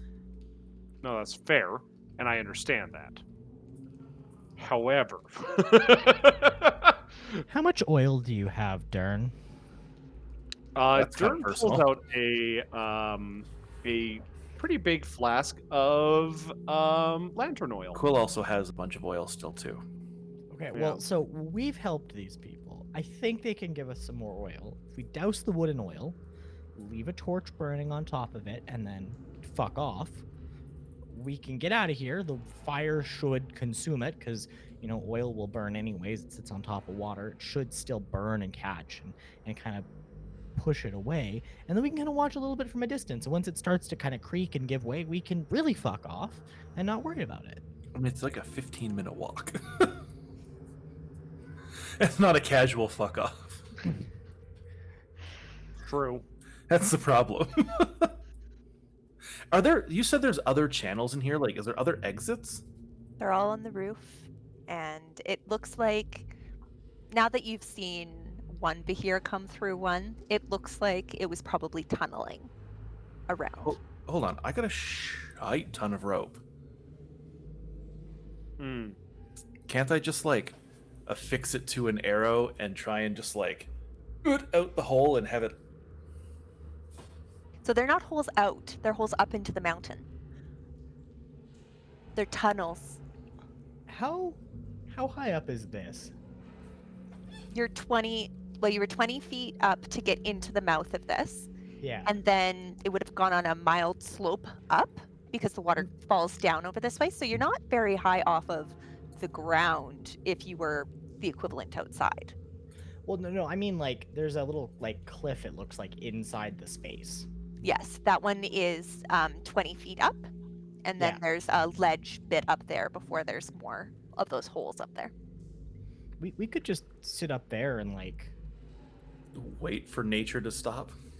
Well, I mean, once the water pressure will level out pretty stable, and then once the water's, like, leveled down, we can leave. Well, that could take weeks. I mean, once you let all that water out, it's gonna go pretty quick. If we all get the pressure- Dern's just looking back and forth between all of you and just goes, "Let's just go, please.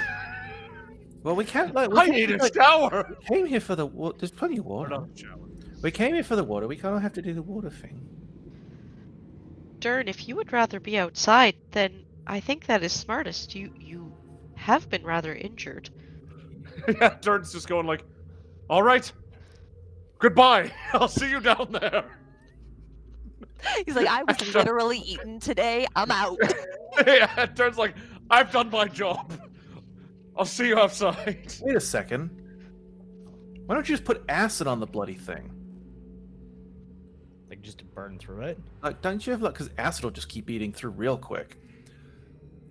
So, like, couldn't you like? I don't know. Put some acid on it. I could just do the toxic brew thing, yeah. Because theoretically, like, if we put oil, fire, and acid, like, I could make. Hold on. So, like, okay, here's the thing. This is probably going to be the smartest thing I say all day, and I'm very proud of it. Quill basically says what we can do, because these eggs are fairly leathery, right? Yeah. So we can fill the kind of empty the egg sack out, fill the egg full of all of our oil, okay? And then we're going to do like an ancient alarm system thing where there's a candle burning under a long piece of rope as it kind of hangs over it.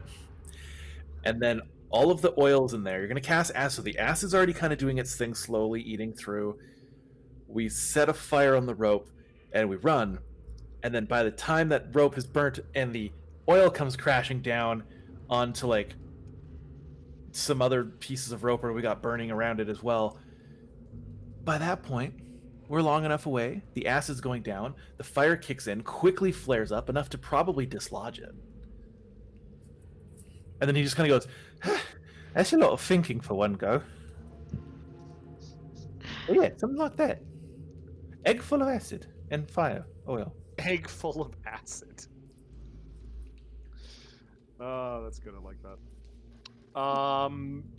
Turns out that he's already walking towards the end. He's done. How are you doing this? Over that, I'll just do the worm thing myself. I'm afraid I don't have much to contribute in the way of spells. I got one good spell left. That's the problem. Theoretically. I personally think we're overthinking this, and we just need to just set it on fire and be done. Theoretically, we could technically close ourselves in your bag of holding, let it just fucking fly, and let the water send us down until we get out, and then open up the bag of holding. Can you open a bag of holding from inside the bag? If you hold it closed from the inside, kind of in on itself, I imagine. So there's no air in a bag of holding, and it does have a limited storage capacity. You can't, without going into the long-winded portion of this, you can't do that. You will die. Oh Yeah, I forgot about the no air thing. Yeah. It's not like a portable hole. Yeah, and it's not like there's a bunch of stipulations in, like, even Ern, who doesn't need to breathe, would die if you put her in there. Okay, well, I just want to make sure we complete our quest with all of the water coming out of here. Why don't we try lighting a fire and watch it for a moment and then walk away if it seems to be working?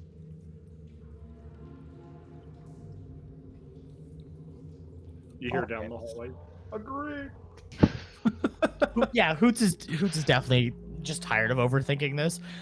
He's gonna like take both of the things of oil, like spray them around, kind of get them like really good in there, and then just kind of be like, "It's lit. We should leave now." Are we rolling anything now to see if we die? So you start to leave. I am rolling things. You start to leave. You're I mean, leaving. quickly. We should run. We should Yep. run. Yeah. Roll play through it. I'm rolling. Yeah, no, Hoots just like, he's like, okay, now we're going now, and he like up into the air a little bit, like a couple like backwards quick hops, and whoop, and he's just like down the hall. Quill with his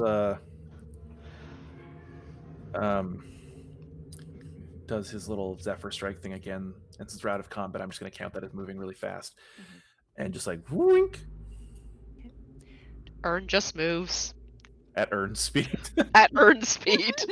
Ern cannot go any faster.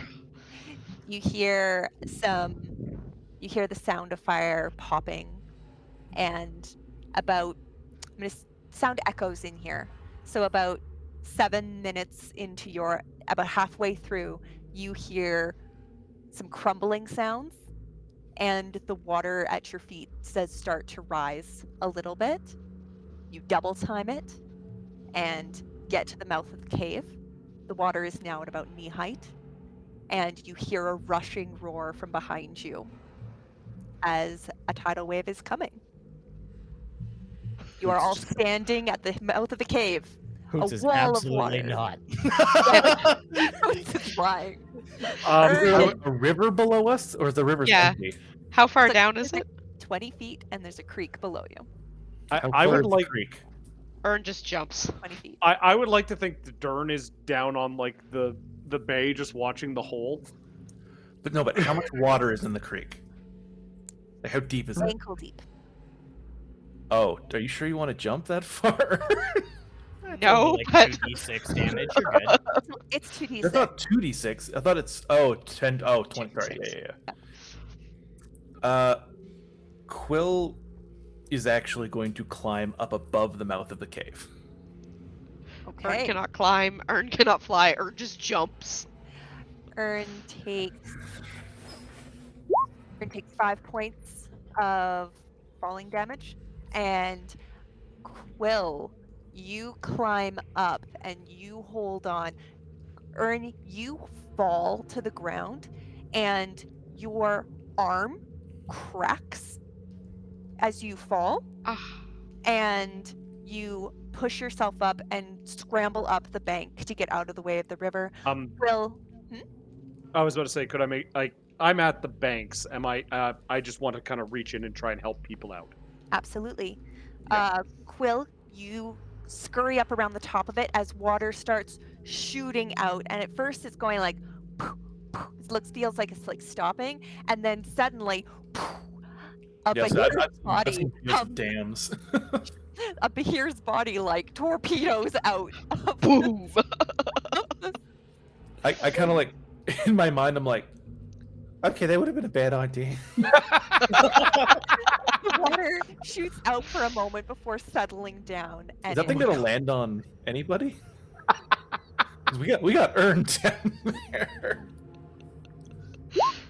you're all fine. Okay. And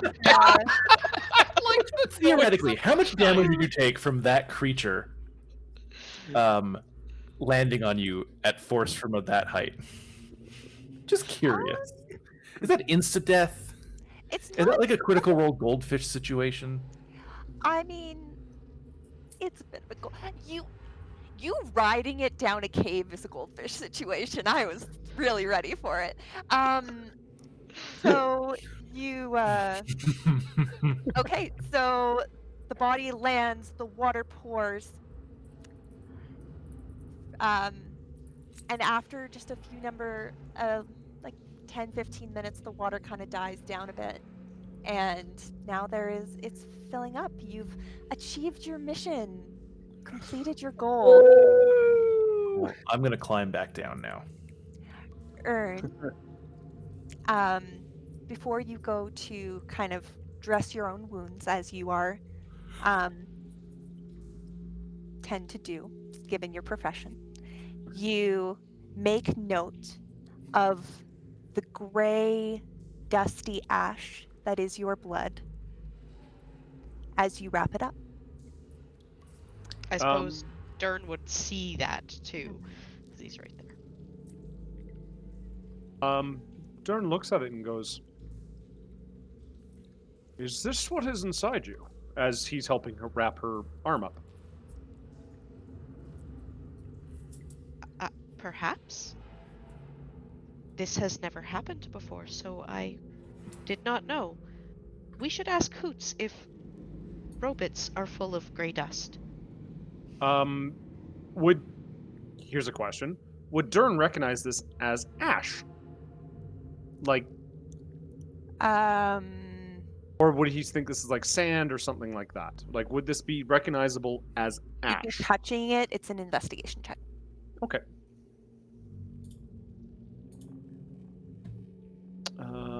Investigation. No, it's a nat 1. Don't worry about it. Nope. Nope. Your Huh, friend this is bleeds very gray. weird sand. Gray dust And blood, it's fine. It's dust blood. It's fine. Everything's fine. And Dern goes, Uh, I don't know exactly what that is. And just kind of flicks it off his hands. is there anything else anyone would like to do before you make your return trip to Orenstrad? Payment? Is there anything to loot off of here? No. This Bahir is surprisingly clean, given how many times it's been washed, both internally and externally, in the last 30 minutes. But so I mean, you could probably eat it. What class of creature would this be? Would I know? Monstrosity. Okay. Okay then. Yes, sir.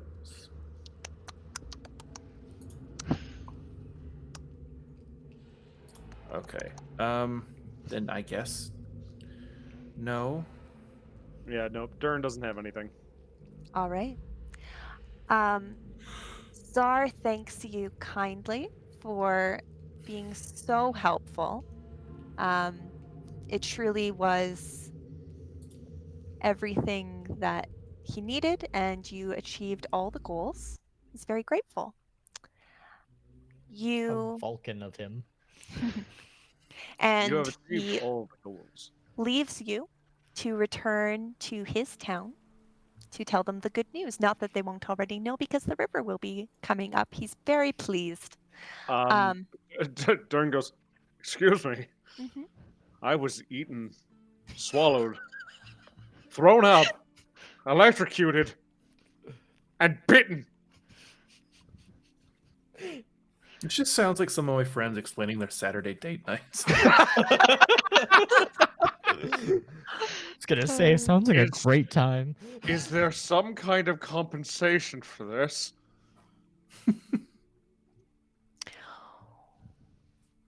Well, my dad always told me that a good deed was payment in itself, and we did not negotiate any of those terms, and neither did I carry much gold with me on account of I was looking for some big damn heroes to help me. So, Dern leans in and goes, "My name is Dern Rupa. I will be visiting your village at some point. And I expect something for this slime." And he just takes a glob of the slime and just pats him on the shoulder. of course, we would never forget you. Never ever. It's pretty hard to forget Dern, so I would hope so. And Dern just grumpily just walks away. Just done with everybody and everything today. You begin on your way back to Orenstrad. I'm not going to make you roll for your overnight sleep that you will need to make halfway on this trip. However, if there was any conversation you wanted to have in that overnight, I leave that open to you. Good question. Hoots is now thinking, like, I could have probably. It's got to have some kind of gland or something that makes that electricity. I bet you I could have charged a whole lot of things up with that. If only Quill hadn't killed the little one. Ern will go up to Hoots. Hoots, these robots you have Yes. mentioned, do they bleed gray dust?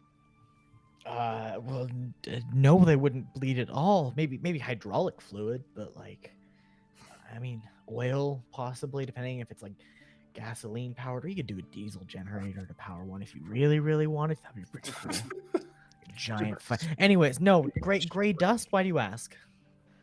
That is what came out of my wound when I jumped from the mouth of the cave. Hoots is gonna take a look at it. Mhm. I would assume Hoots knows what ash looks like. Yes. Yeah. Hoots is gonna go. That is ash. That is. I wonder if he's gonna put two and two together. Just.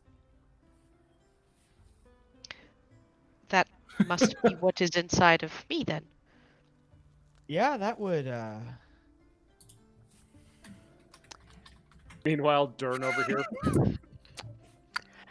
So you said Ern. Was that a name somebody gave you, or It was how they described me when I arrived. as a?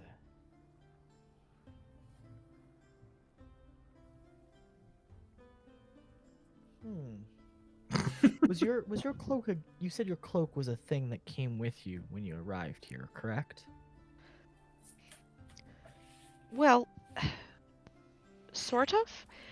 As correct me, DM, if I'm wrong here, but as I understand it, I arrived different and then became this with the cloak. Is that not what happened to you? No, that is what happened, and it's just it raises questions. You know, it's hard to put into words, really. You know, I thought maybe I was picked up by aliens or something. I couldn't quite explain what happened. I had a instrument failure that led to an engine failure, and I was coming up on some trees mighty quick. And then I woke up here. And it makes you kind of pause and wonder for a second, because where I'm from, we use urns as a form of burial. It's how my grandfather was put away. It's how my grandmother was put away. In fact, I think Grandpa's still sitting on Dad's shelf. But it's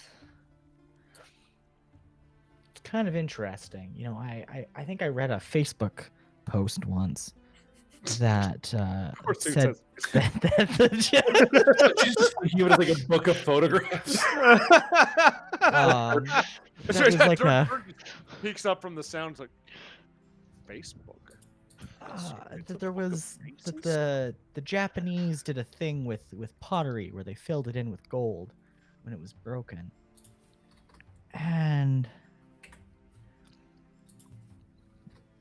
well, it fits, you know, fabric from theoretically from my world or something close to it, anyways. And then, you know, there's the fact that, you know, you were named for the thing you were, and you're full of ash. So, you know, if I was to make a guess, I'd say, Ern, you were dead before you came here. I don't have anything to back that up particularly. As this conversation's happening, Dern's just kind of realizing what he did. It's like, Eh, oh no. and- Well, I mean, it fits, right? If the shoe fits, as it were. You'd start hearing throwing up sounds over to the side. It's You say that an urn is a form of burial. yeah. So what is the urn and what is the ash inside then? Well, the urn is kind of like a. I mean, I guess the best analogy would be like a coffin, or you know, the ash is the remains of the person who passed. So so the evil. So then when I arrived here, would it have been the person who passed which was meant to come? Maybe I don't know enough about how I came to be here. You know, this puts some pondering and some thoughts to it.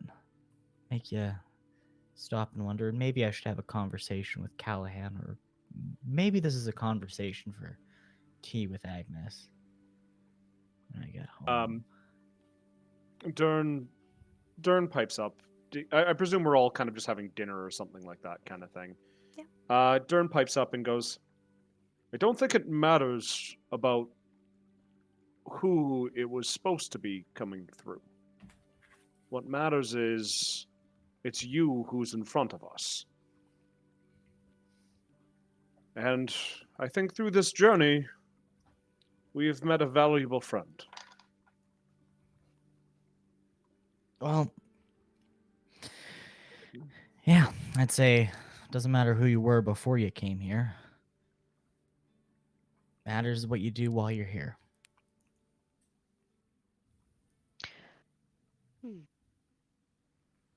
That makes a lot of sense. I wonder if I can do anything to find out more about who I held? Hmm. Who was with me? I That's a deep question now. Well, I'm told that there's a number of gods here, which is if Oma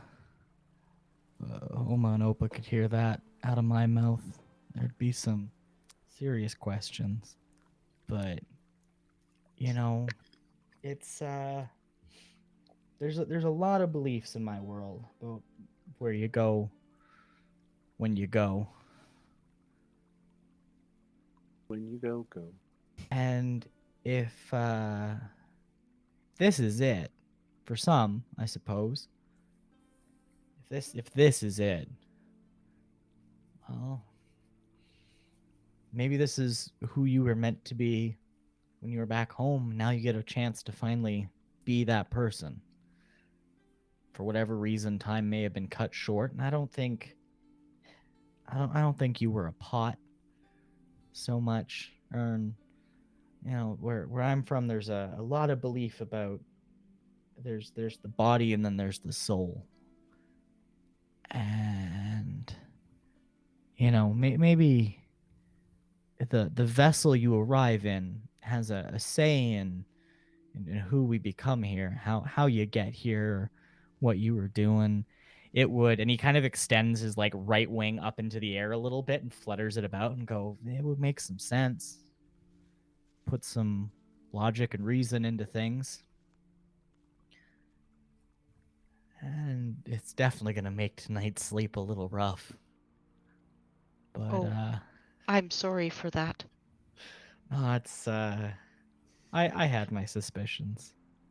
But you said your grandfather was on your father's mantle? Yes. Then maybe one day your grandfather will be here too. I have a feeling the people that end up here didn't live lives like he did. Ho, ho, ho, ho. The night is cold and quiet. And friends sit around with a lot more to consider in the implications. And as you rest this evening, you get ready to go and you cast a healing spell on yourself before going to bed, and the crack along your arm flares with the gold light of your magic and sets a new crack inlaid in gold along your arm, marking this time with new friends. Upon return to Orenstrad, you settle in to help with negotiations with the Dryad of the Forest to ensure a peaceful building of new leadership and guiding principles for the town, and help to teach those there about what you've learned and how they can avoid these sorts of unfortunate comings in the future. It's been a handful of days, and your friends prepare to leave. You must stay. I go to see them off, and I take Dern a loaf of seed bread. Yes. And I take Hoots some leather supplies so that he can adorn his new footwear, should they not be to his liking. And to Quill, I don't take anything, but I go up to Quill and I say, may I see Lou for a moment? I, I suppose. And I kind of pull Lou out and I kind of hold him in my hand. And I pet Lou very gently on the head. I say, you are a very good boy. You will help Quill a lot. I have a good feeling about you. And I lean down and I give Lou a little kiss. Oh. Quill is like, thank you. I hope one day I will meet all of you again. It was good to make new friends here. Dern smiles a huge smile now that he's clean and it's the next day and he's gotten some sleep and he's not been eaten or thrown out of a cave or electrocuted or and yeah, he's very has a huge smile and says, until we meet again, friend. And Quill kind of pipes up and goes, sorry, I just wasn't sure what you were doing. I do appreciate the love, very much so. So thank you. Ern just kind of smiles at you all. Hoots is gonna kind of gently pat you on the cheek and go like, I think you'll do good here. This is where the next part of my journey is, but I hope that one day we may journey again together. And as you head off back to the womb, that is where we will end our story for tonight. Thank you so much for being here. A very, very heartfelt thank you to you, Tracy, for being here and bringing Ern to us. It's been absolutely phenomenal. I love Ern's design. I love Ern's character. I was there when we were talking about it originally, and I couldn't say anything about it. I loved it. I knew she was an Ern, and I got that she but I didn't think about the fact that Ash would be someone's Ash. Yeah, exactly. Yep. Oh no. To everyone. Don't worry. It's why Dern was like, for everyone watching at home, we always take long weekends off from the stream. So our next stream will be Sunday, July 10th at 6 p.m. Mountain Standard Time, where we will be welcoming our lovely David in to be running our show here. We will be having our normal DM chats on Wednesdays. We are so grateful for each and every one of you. Thank you so much. We hope to see you again. And let's see who we can raid out to. We got an option in our Discord, which, by the way, if you are watching and you're not a regular watcher, you should join our Discord. We're going to be sending our love out to Mythical Family. They are streaming D&D right now. It looks like they are having a grand old time. We're going to be sending them a couple more viewers than they got already. So go make sure you spread some love, spread some cheer. And we will see you guys soon. Last message before we go. Happy Pride, guys. Yes, and Yes. goodbye. Bye. Even though she kind of creeped Quill out a little bit. And we've jumped. Oh.